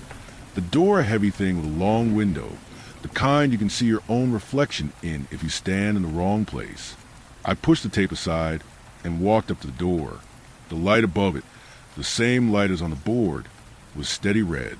Somebody had taped a paper over the window from the inside. "Do not use" was stenciled in English and Arabic on the crown of the door, neat and official. I put my ear to the scene by the handle. The hospital at 2:47 a.m. is a collection of little sounds. Elevator chimes, a cough 2 rooms away, the rubber wheels of a medication cart, a monitor down the hall pretending to be the ocean. Behind the door, I heard something else, a slow bell that didn't belong on the 6th floor, an older sound, more metallic. Ding, ding, ding. You never think about how bells carry through air until you're counting them. I went back to the nurse's station. "There's a bell ringing inside 617, I said. "Maintenance says the entire branch is dead," the charge nurse answered. "No power on that circuit. And don't open it. Please." Elle didn't look at me. "Leave it," she said softly. The board flashed again, bedside. "Do you remember when this started?" I asked because I couldn't stop myself. "Before you," the charge nurse said. "Before the new wing opened. Before the pandemic." Then she shook her head like she was shaking off a fly. "Go have your break." I nodded and lied and went to the supply closet instead. If a bell rings, you follow the wire. That's all a hospital is. A tangle of wires and people who pretend the wires make sense. The closet had a panel for call systems. I'd watched maintenance reset it once. The cover wasn't locked, just clipped. I pulled it off and stared at a grid of ancient-looking LEDs and a handwritten label sheet that must have been copied over across multiple years. 617 had 2 lines, over bed and bath. The tiny red LED next to over bed was lit. That part wasn't surprising. The part that made my stomach drop was that the printed little number next to it wasn't E617. It was old E617, the way IT sometimes labels things they moved but never fully erased. Old East was a part of the hospital that had existed before the renovation. Some of it got gutted. Some of it became storage. One hallway on the basement level connected it to the new building.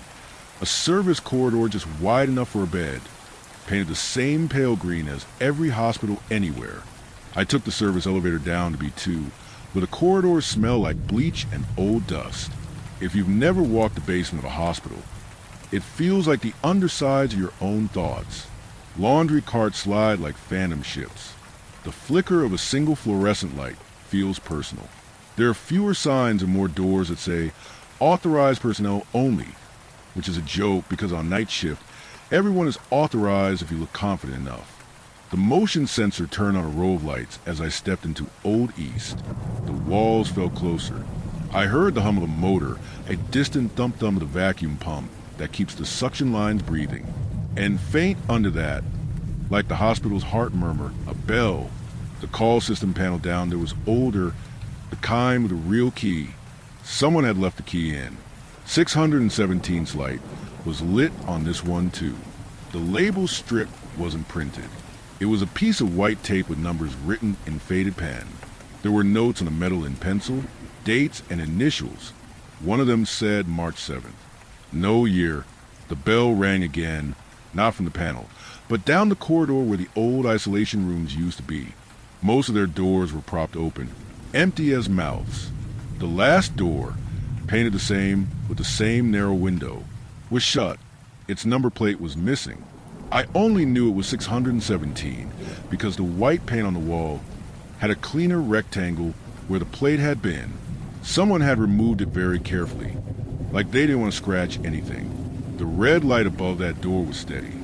I told myself that if I just checked that the door was locked, the noise would stop caring about me. I pressed my thumb to the crash bar. It didn't move. Locked. The bell rang again, but not from behind the door. It rang from behind me, at the far end, where the corridor took a 45-degree jog to the service elevator. A small white square on the wall flashed with each ding. It was a repeater, the old system's way of relaying the call to the hallway. Is anybody there? I said. I don't know why I said it in English. My brain goes to English when I'm afraid to sound afraid. Ding. The sound felt patient, like someone who has asked for water and is willing to wait for you to remember you are a good person. I went back up to the 6th floor. When I came around the corner, security was at the nurse's station. A big Sudanese guy I know who always calls me a wallet like I'm 12. He was shaking his head. "Call us, it's dead," he was saying. "There is no power. The board is lying." The board chimed again. 617. I stepped closer and saw something I had missed. Tiny text scrolling at the bottom of the screen. Pull cord, 307. Is that the time? I asked. Elle finally looked up at me. Her eyes were tired in a way that wasn't about the hour. "It always says that," she said. What's 307? 307. Security said for me. Like if he parsed it for me, it would become less weird. 307, he repeated, softer. The charged nurse's lips pressed into that straight line again. "Eat something," she told me. "You look pale." I didn't eat. I went to the small lounge and opened the old incident log instead. Every unit has one. A spiral notebook with lines that run back years, where people write the things that aren't serious enough for an official incident report, but aren't nothing either. Missing commode. Patient refused CPAP. Will try again. Visitor angry about parking. I flipped back. Marches, April, May. My hands shook the way they do when I haven't eaten, and the AC is too strong. There it was. March 7th, 307. Call bell 617 keeps ringing. Room sealed. Cancel from panel doesn't work. Tech Hassan came up. No power to room. Sound coming from inside. L. My heart did something sideways. L. Had been working nights a long time. I turned the page. March 7th, 307 again. No patient assigned. Door locked. Security says old wing crosswire. A. There were 5 entries that date over the years, all at 307. The last one was from the year before I started. The handwriting was slanted and sharp. March 7th, 307. RN left bedside. Returned to find call pulled. No one inside. MA. The board chimed again, as if to agree. I went back to 617. The paper on the window moved slightly with the pressure change when the service elevator down the hall opened. The red light above the door threw a dull glow down the plastic sheet, covering construction zone like the light you see behind your eyelids when the sun hits them. I stood in that light and tried to be brave enough to walk away. Instead, I pressed my palm to the door and leaned close to see him again. For a second, I didn't hear anything but the ceiling vent. Then, faint, exactly where my ear met the metal, I heard the bell, one ding, then a long pause and another. In between, a whisper of air as if the room was breathing against the sealed door. My radio clicked. The charge nurse's voice. "Runner, ER needs transport in 5. If you're on the floor, call." "Oh, you're on the floor. Can you take it?" "On my way," I said, because saying no would feel like admitting the noise had me. I stepped back, and in stepping back, my fingers found the door handle. It turned. I hadn't pushed the crash bar. I hadn't swiped the badge. I hadn't done anything. The handle turned a fraction under my hand. The door shifted against the frame with a muffled suck as if a tongue had been pulled off the roof of a mouth. I let go. I went and took the ER transport and tried to forget the way the rubber gasket around the door had stuck to my skin for a second like it wanted me to stay. When I got back, security was gone and Elle was sitting at the desk staring at nothing. "Do not go in there," she said without looking up. "I wasn't," I said, which wasn't fully a lie. "It's not a joke," she said. "We had a code in there years ago. Before your time. Sandstorm, power cut.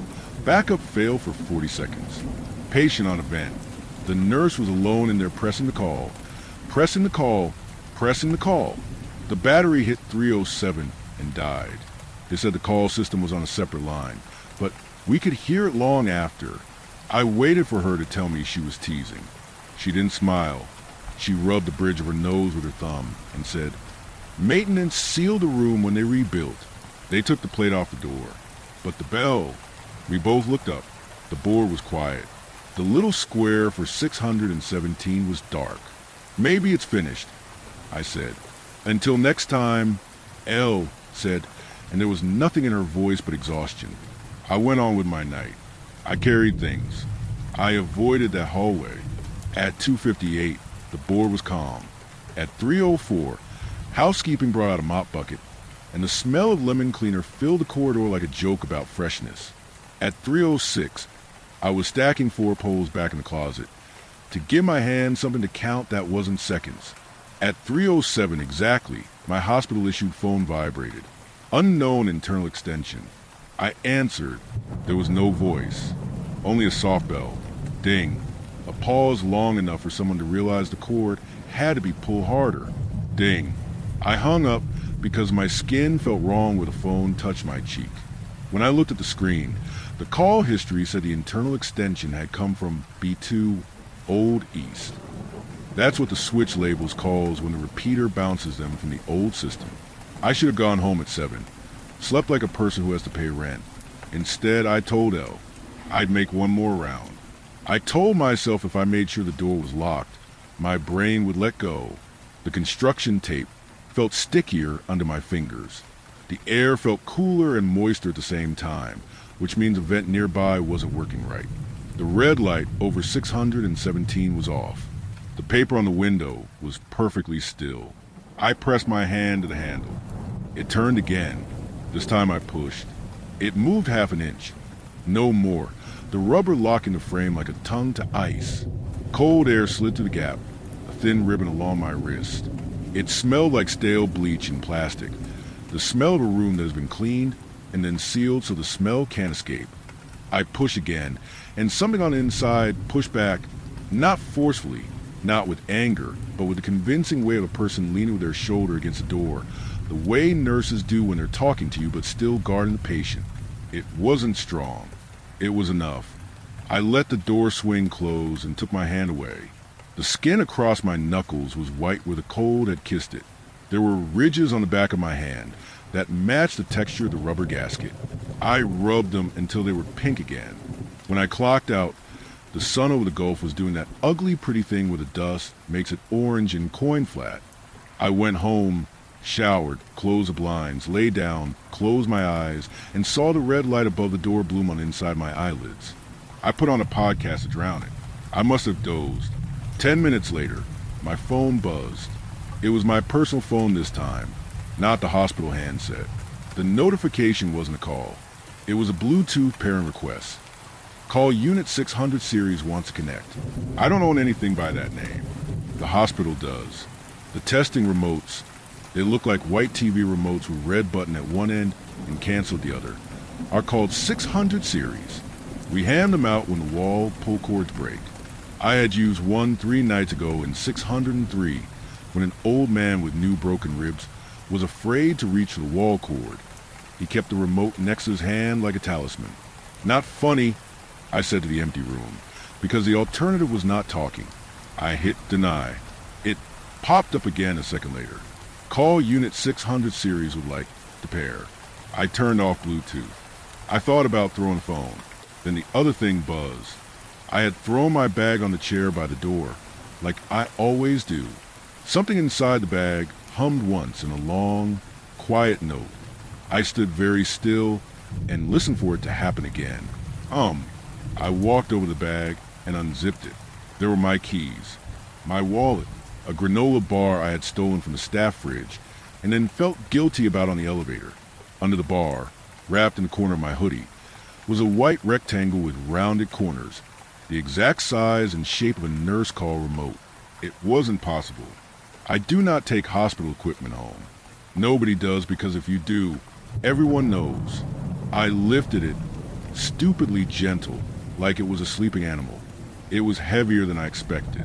The white plastic was scuffed at the edges the way everything gets scuffed after a few months of nights. The red button at the end was worn to a dull brown in one spot, where someone's thumb had worried it over and over again. The cancel button was slightly loose under my finger. Not enough to rattle, just enough to say used. The logo at the bottom said 600 series in blue letters. There was a strip of adhesive on the back where you would stick a label with the room number. It was blank. I have no explanation for how it got into my bag. I wish I did. Maybe I picked it up by mistake when I was pulling linens for 605 and didn't notice the weight. Maybe someone put it in there as a joke. Maybe. The red LED at the top, tiny, really just a pinprick, sped up its blink as I held it, as if my touch excited it. Blink, blink, blink, blink, blink. Cancel, I said out loud, the way you say are to a machine that you know is dumb, but hope will listen. I pressed the cancel button. It clicked, and the light went dark. I dropped it back into my bag, and shoved the bag into the wardrobe, and pushed the door shut on it, and sat down on the floor like I had just outrun something. I told myself I would take it back on my next shift. I told myself I would hand it to maintenance and say, I found this in the supply closet, and they would pat my shoulder and make a joke about night shift raccoons. I fell asleep there on the floor. When I woke up, it was dark again. My room smelled like dust and AC. Kuwait does that. You wake up thirsty even if you didn't sweat. The clock said 3:03. I stared at the ceiling and told myself to get up and drink water. My phone chimed once. Not my ringtone. A bell I had never set. Ding. 3:04. My phone lit its screen without being touched. A notification slid across. Internal extension 6601 missed call. 6601 is the number printed on the sticker above the phone, at the nurse's station for the basement. Old East. Sometimes the morgue. Sometimes the lab when they have to call from the backup phone. 3:05. The bag in the wardrobe hummed again. One long note like someone exhaling. I got up and opened the door. The remote's LED was dark.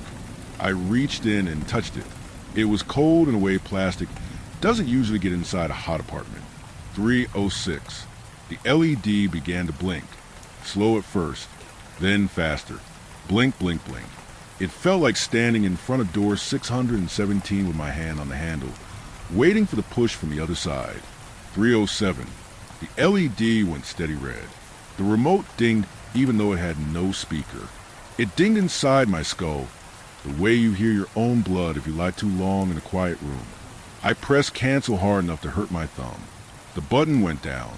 The light did not go out. The bell rang again. Ding. Then the tiny screen I had never noticed next to the LED, a thing smaller than my thumbnail, lit up a line of text I couldn't believe a piece of hospital plastic metal could display. Pull cord, bedside. I don't have a bedside cord.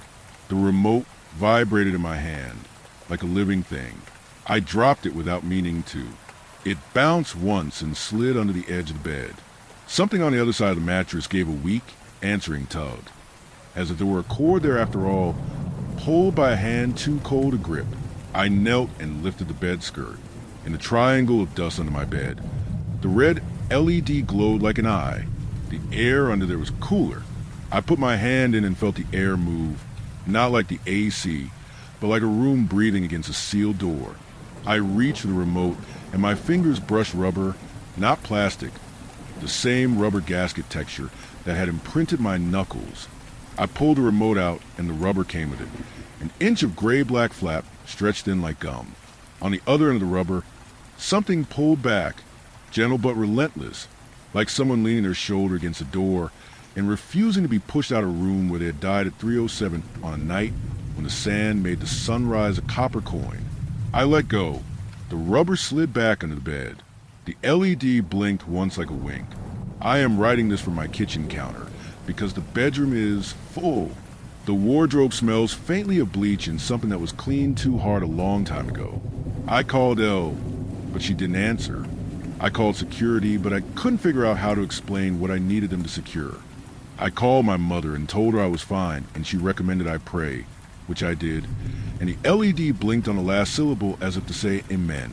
It's 2:58 as I type this. If you have ever worked nights, you know that 307 exists even on days you never look at clock. The remote is on the table next to my laptop because I'm too afraid to push it back under bed and too afraid to put it in the trash. The LED is dark for now. I press cancel, and it listens like a patient who trusts you for a little while. There's a strip on the back for a label. I keep thinking if I write a room number, it will choose a different door. I keep thinking if I write my name, it will stop pretending it doesn't already know it. The board in the nurse's station will probably chime tonight. Old E617. Someone will say it's a glitch. Maintenance will say the circuit is dead. L will make the sign of the cross. Or maybe she won't because maybe it never helps and she knows it. Security will say, collars, and drink tea. None of them will hear the polite little bell in my apartment. The one that rings like water in a glass. None of them will see the text on the tiny screen asking for a bedside that doesn't exist here. It's 3:06 now. If you are reading this because you used to work on my floor and you ever took the old East hallway past the sealed 617, I want to ask you a question. And I don't care, the answer makes me feel worse. When you press cancel, did it ever truly stop? Did it ever stop for more than a night? For more than long enough to make you brave enough to press the handle again? 3:07. The light just went red. The bell is ringing. Someone is pulling from the other side of my bedroom door. It is a polite pressure a nurse would use to keep you from seeing a thing you cannot help. It is the weight of someone who learned that if you pull long enough, someone will come. The rubber seals are very good in this city. They keep out dust and heat. They keep in other things. I am going to press cancel one more time, and I am going to hold it down, and I am going to tell myself that I am doing something that matters. The LED is not listening. The bell is very patient.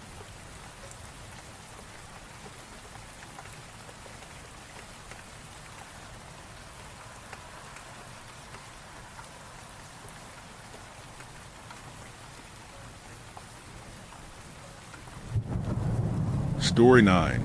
I made friends with a neighbor kid, but everyone told me he died.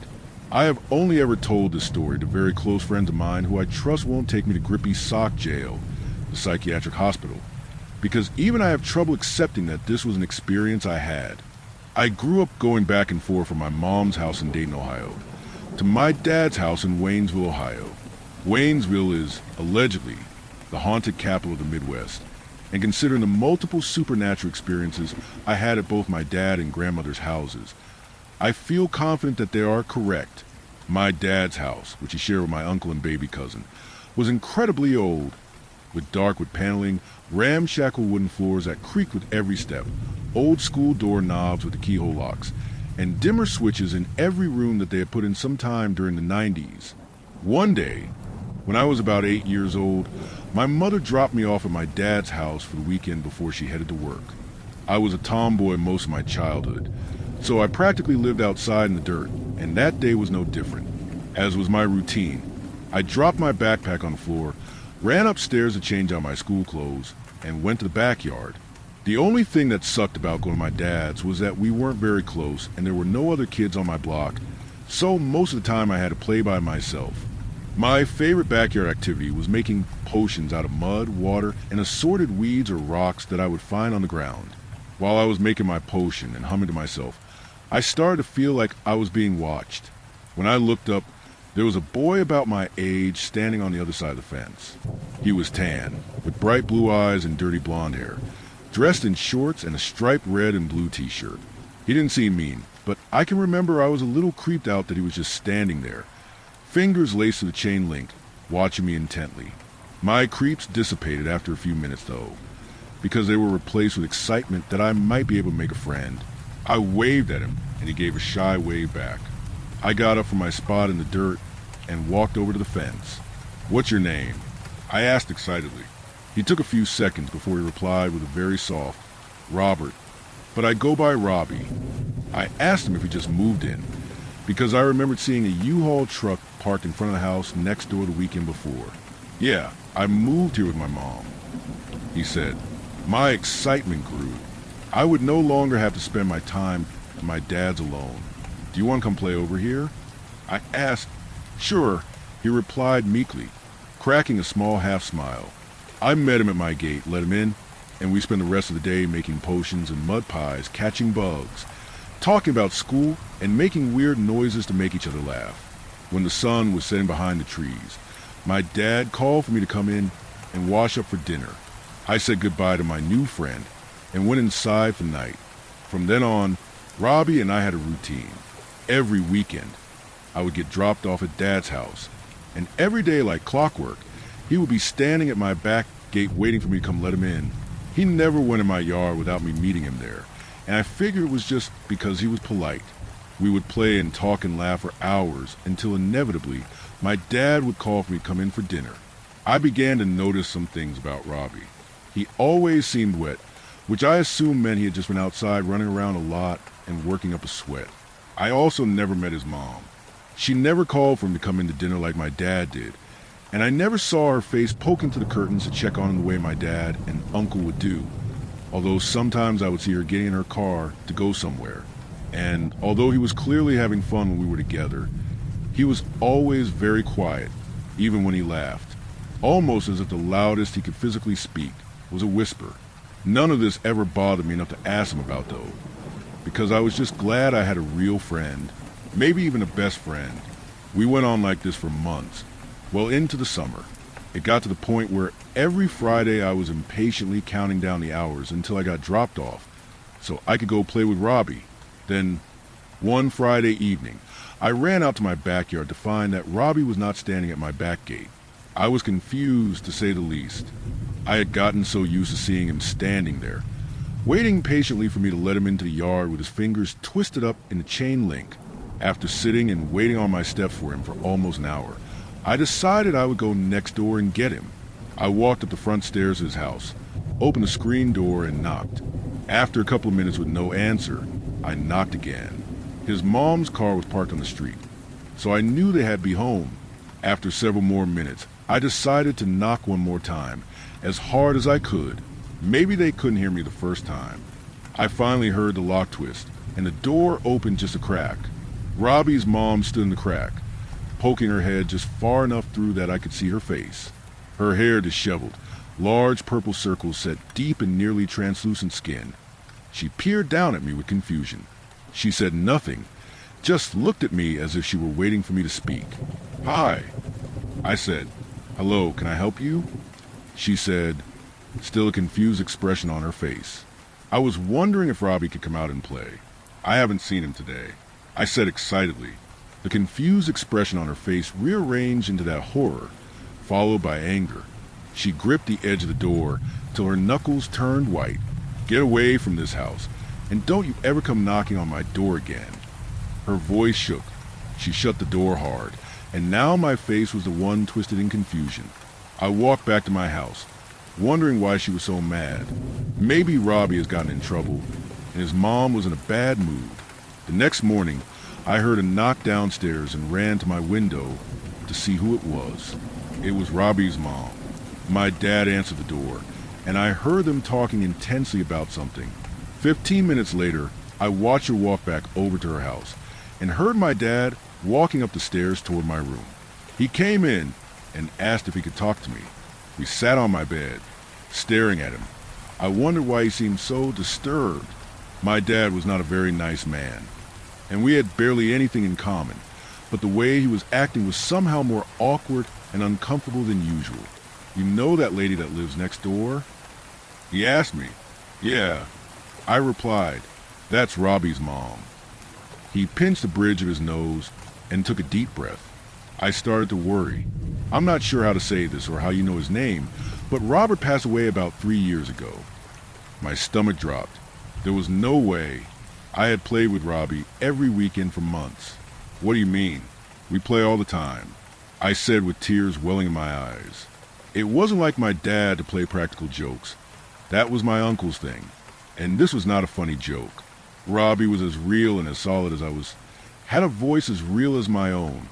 My dad went on to explain that the boy I knew as Robbie, the boy I had caught lightning bugs with, had told about my pet cats and my school bully, had met every single Friday at my gate, had drowned a few summers ago on a trip to the lake with his family.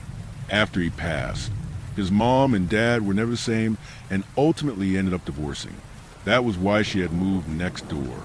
I spent the next few weekends waiting patiently on my back steps for Robbie to come back.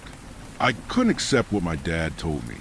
I felt like if I could just see him again and ask, he would tell me I was crazy and laugh, and we could go back to playing together like nothing ever happened. But Robbie never came back, and after long enough I stopped checking the windows and waiting on my steps. To this day, I still struggle with these memories. Did I make it up? Was my childhood so rough that my brain was projecting images of little kids to make me feel less alone and misunderstood? But then, how was I able to touch him? How was he able to touch me? I'd like to think I made peace with most of it, although even now, 17 years later, I can't shake the feeling that it was real. If I close my eyes now, I can still see him, clear as day, his sweaty blonde hair pushed out his tan face, hands twisted up in the chain link of my old fence. I feel the warmth of that faded summer day, and I smile.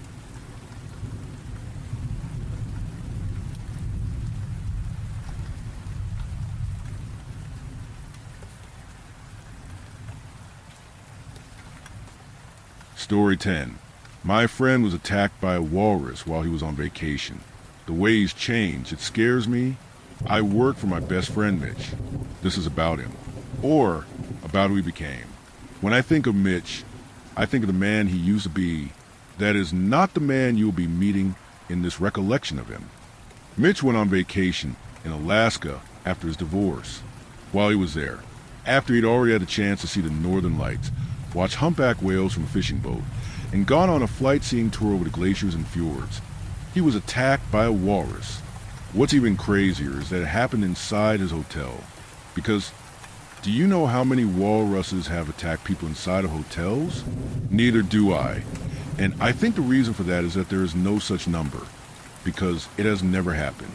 I saw a video of the attack taken by another hotel guest. The footage is all shaky. Sometimes you can see what happens head-on. Sometimes it's more like those police body cam videos where the camera drops while they're detaining someone. It was bonkers. It was a weird-looking walrus. It looked like it had been starved, which I thought was impossible because of their blubber. Its front and back flippers were closer to quadrupedal limbs with articulated hands and flippers. And I swear its skin was rotting off. It must have had a flesh-eating disease or something. The video is shaky as hell. But there's one part that's as clear as can be. The walrus walked into the lobby through a plate glass door, shattering it with its weight. There was a leisureliness to its gait, even as the glass shards just about exploded in the air, hotel patrons screaming all the while. It moved through the lobby on its weird limbs more like a three-toed sloth than a marine mammal. It saw Mitch, and for a minute, Mitch and the walrus just stared at each other. Then, I shit you not, it sounded like the walrus was trying to sing a very sad song.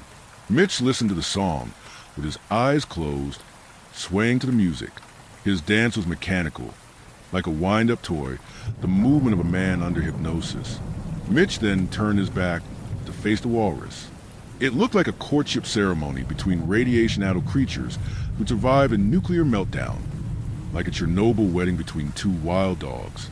The walrus approached Mitch and got up behind him. Mitch did not move at all, except to sway, to the beast's strange song. The walrus jumped up and came back down much faster than I would have guessed it could, and it sunk its tusks deep into Mitch's back. He screamed so loud that the sound of the video played through my phone almost busted the speaker. Despite the nature of Mitch's screams, I imagine the pain was excruciating. He also, at least it seemed to me, moaned in pleasure. Crazy shit, right? It had been a while by the time Mitch flew back home. They wouldn't move him back to the mainland until he'd healed up for air travel. After Mitch came back from Alaska, he changed. A lot. My part in all this began on a trip to the zoo. We all went together, me, Mitch, and his sister Lala, Yolanda. Lala had medical needs. She was left paraplegic after a bad car accident during high school, and Mitch spent a lot of money on her. A power wheelchair, a luxury hospital bed, the works. Mitch's then wife didn't appreciate the little money her then husband made flying right out the window faster than it came the door, and told both him and his crippled sister that they could take a hike. I've known Lala almost as long as Mitch. It wasn't so unusual then, when Mitch had to take a phone call during our little field trip, that me and Lala did our own thing and went to the other animal exhibits.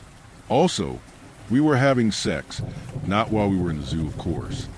I include that information primarily because it helps explain some of what follows, and secondarily, for the simple reason that I think it's great and didn't mind people knowing it, except for Mitch. Mitch could not, and if I had anything to do with it, absolutely would not ever know that I was sleeping with his sister. Hold my hand, she said. I sat on a bench with her chair next to my seat, as we ate cotton candy near the giraffe paddock. Let's go feed the giraffes. No, I said, but quickly kissed her on the cheek.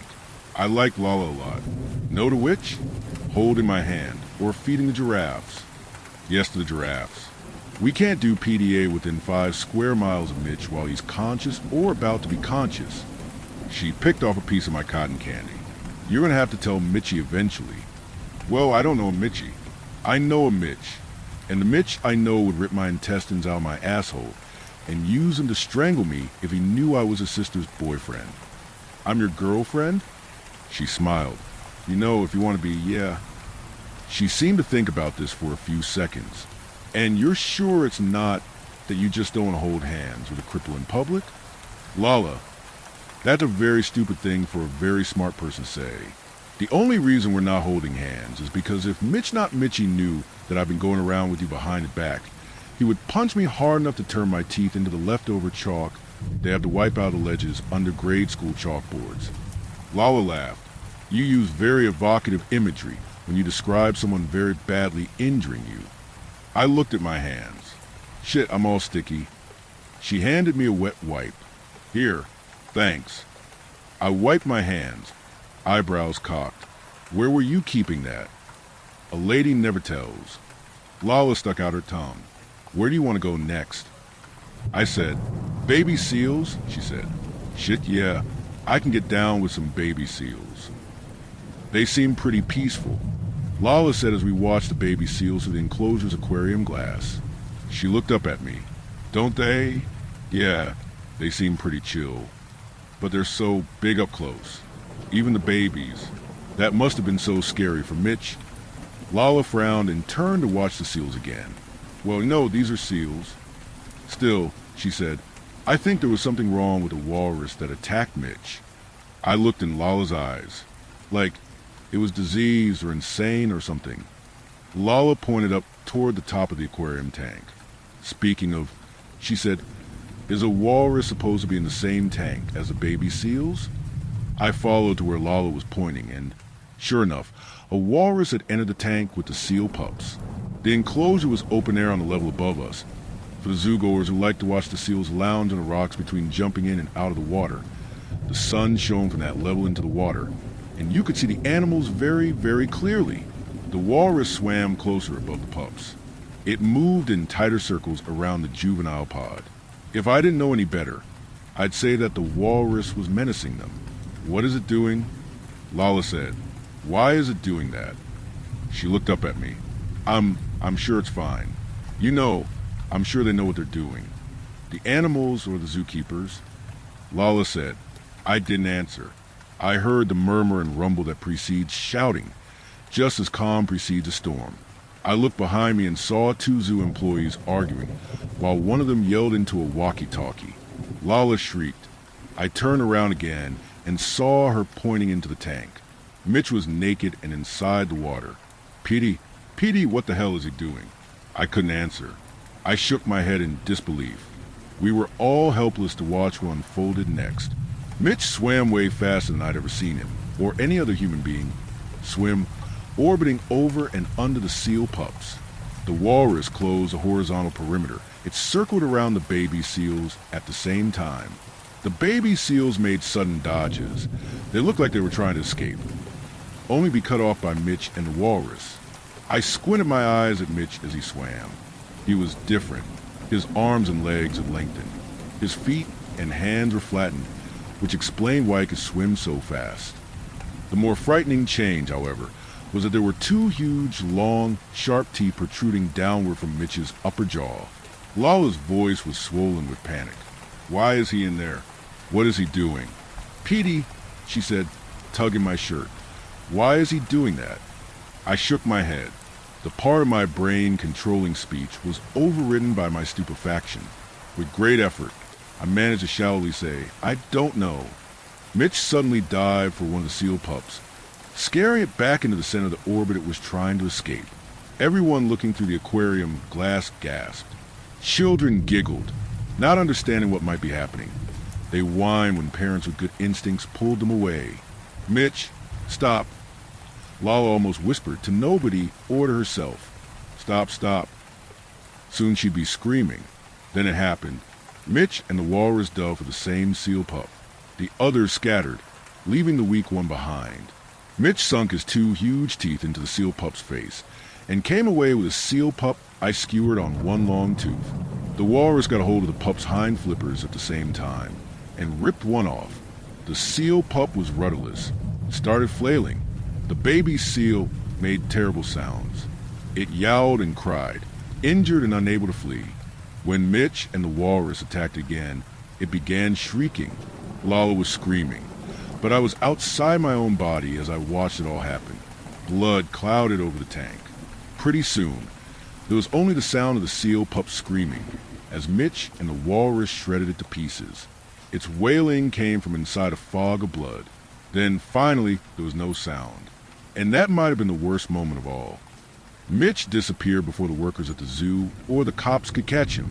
A detective was assigned to the case and, of course, interviewed Lala. Over the course of the next few days, Lala got updates from the detective.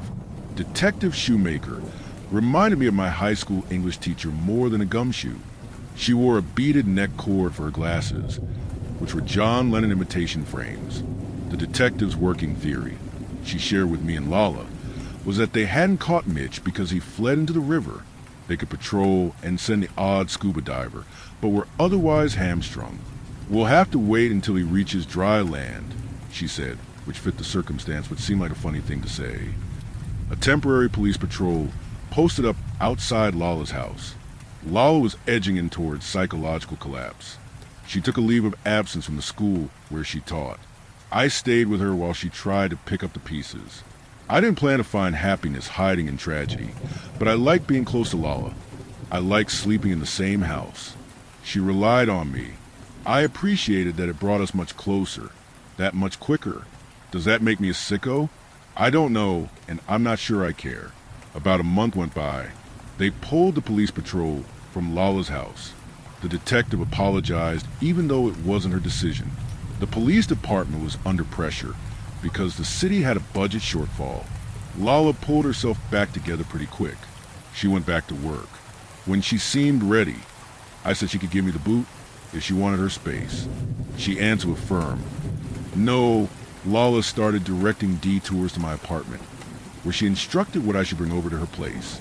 We reached the tipping point where her house had more of my stuff in it than in my own apartment. Despite Mitch still missing and the lingering trauma of the terror at the zoo, things seemed to be returning to as close to normal as they could get. But that's all that change was. Something that only seemed. Someone knocked on the front door. Lala yelled to me from the kitchen. I think that might be the pizza delivery guy. Peter, can you get it? I'm on it. I opened the front door. Detective Shoemaker was standing there holding a file box. Detective, how's it going? I didn't know you were coming. I would have given you guys privacy to talk. She awkwardly balanced the file box between her hefty stomach and the door jamb. I've got Lala's things. You know, the stuff we took with the warrant? We found nothing. Not that I expected to find anything. Thought I'd bring it all back myself. Here, I can take it. I held out my hands, and she gave me the box. You want to come in and say hi? Detective Shoemaker looked past me into the house.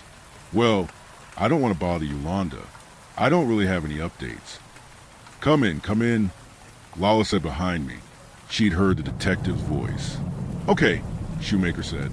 Just for a minute. She came inside. We have pizza coming, if you want, Lala said. Shoemaker patted her belly and said, You know, I probably shouldn't. Me and Mr. Shoemaker are trying for another baby. The last one had gestational diabetes, and I'm too fat anyhow. You are not, Lala said. You know, part of my job is to spot when people are lying the detective said with an impish smile, and I'm pretty good at it. Hey, why don't you sit with the detective, and I'll put away your computer and whatever else. I said to Lala, nodding down to the file box. Sure, Lala said and pulled the detective's arm along with her chair. Here, come in the kitchen. Just a little chit-chat. I won't keep you long. I went into Lala's room to put her things away. What happened next seemed to stretch out time. Maybe my internal clock slowed because I thought I was going to die, or that we were all going to die. After the police reviewed Lala's Ring camera footage, they said it all happened in the shade under 30 seconds. I watched through Lala's front yard-facing window as the pizza delivery guy walked up to the house. He rang the doorbell. I heard Shoemaker say, "I'll get it." Lala argued with Shoemaker. "I insist." I heard Shoemaker say. I heard Shoemaker's footsteps near the front door. Through the window, I saw a dark figure sprinting toward the delivery guy from 100 feet out. I couldn't see who or what it was in the evening dark, but without even seeing, I knew. I heard Shoemaker open the front door and yell back to Lala, "Pizza."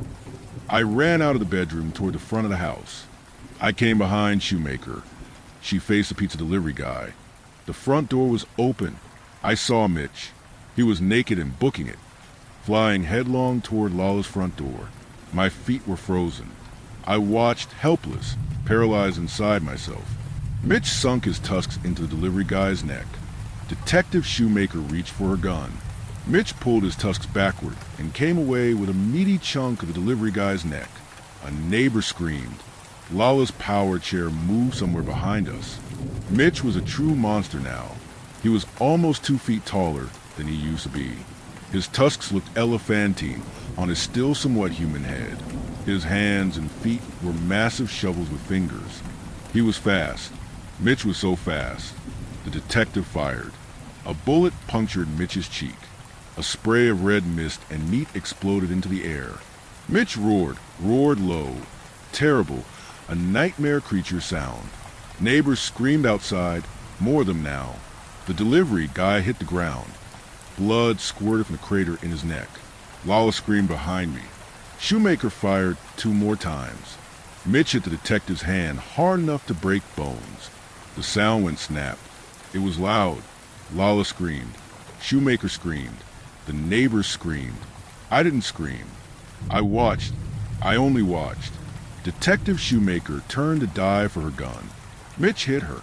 His hand connected with her face, like a sledgehammer smashing into a cinder block. Lala screamed. The detective's head hit the wooden edge of a wall clock. Bone crunched. The bone of the detective's skull crunching was loud. Lala screamed. Shoemaker collapsed. There was blood on the wall. Meat, blood, and bone on the edge of the wall clock. Lala screamed. Pieces of Shoemaker's skull were scattered on the carpet. There were brains on the wall. Lala screamed. I turned and I ran for Lala. Now I screamed, "Get out!" I rushed through the open entryway to the kitchen. Before I rounded after Lala, I looked back one last time. Mitch's naked body was bent beside Shoemaker's on the floor. He was disemboweling her with his tusks. Mitch bayed, his bloody tusks covered in ropes of intestine, as he raised his head and howled. Lala screamed. I picked Lala up out of her chair. I felt for my keys in my pocket. It didn't feel like me doing those things. I was in someone else's body. Mitch roared. I heard his mutated feet, making thunder on the floorboards. Neighbors hollered outside the house. I opened the door to garage. Mitch roared. Lala screamed. I closed the garage door after we were in the garage. I threw Lala into the passenger seat. I ran around the car. Mitch broke through the garage door from inside the kitchen. The doorway practically exploded. Lala screamed. I turned the key in the ignition. Wood chips hit the car body and the far wall. It sounded like someone throwing scraps out a 50-story-high window, watching the impact near detonate the sidewalk. The engine turned. I put it in gear, and then, suddenly, we were moving sideways. Lala screamed. Mitch hit his shoulder into the car again. The car was pinned. The car was somehow pinned. I hit the accelerator. The tires burned out. Smoke flew from the tires. Lila screamed. The car was pinned. The passenger door was ripped off next to Lila. Lila screamed. Mitch's head appeared through rubber smoke. He reached for Lila. I tried to stop him. Mitch sank his tusks into my arm. Mitch impaled my forearm with both his tusks. I screamed and I screamed. Mitch pulled his tusks away, and there was a sharp pain. There was a sound like a bowl of Jell-O being dumped on the floor. 2. There was a sound like 10 dogs' jaws snapping 10 dried, smoked pig ears in half. Blood sprayed all over my face.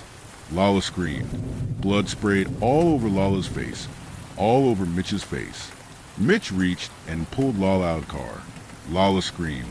My vision tunnel closed. The world was turning black. Lala screamed. I woke up days later in the hospital. Lala was waiting in her power chair by my bed. Mitch had let her go. Lala never told me what she said to her brother to stop him from taking her, and I never asked. I like to think that Mitch recovered his humanity long enough to do the right thing. As likely as not, I'll never know the answer. It's been years since all of this, and I can count on one hand the number of times we talked about Mitch. After everything that happened, Lala has a deep, dark hole inside of her. I try to help by filling it with love, as moronic and cliche as that sounds. I lost my arm, but Mitch's ex-wife bought me a fairly bang-up prosthetic. Help comes from unexpected places. Please pardon my further triteness. I'm only writing now about what happened because Lala received a recent call about Mitch. I saw her face when the man on the other end started explaining himself. I knew she was going to hand me the phone before she even handed it to me and said, "I can't do it." The call was from a Mountie in the Northwest Territories. They'd found Mitch's truck abandoned in a town as far north as you can drive on the continent, a little more than 90 miles from where the Arctic began. We didn't find much, but we fished around the truck and found a burner phone. This was the only number in the contacts. Don't think he ever called it, though. So she's his sister, huh? Yeah. I was quiet. I was stunned. We're looking for him right now, so any information you could provide would be helpful toward that end. Uh-huh. I couldn't say anything else. After a minute, the Mountie said, "I understand this is probably very upsetting, so take your time and think about it. You can call me back." "Sure," I said. "Yeah.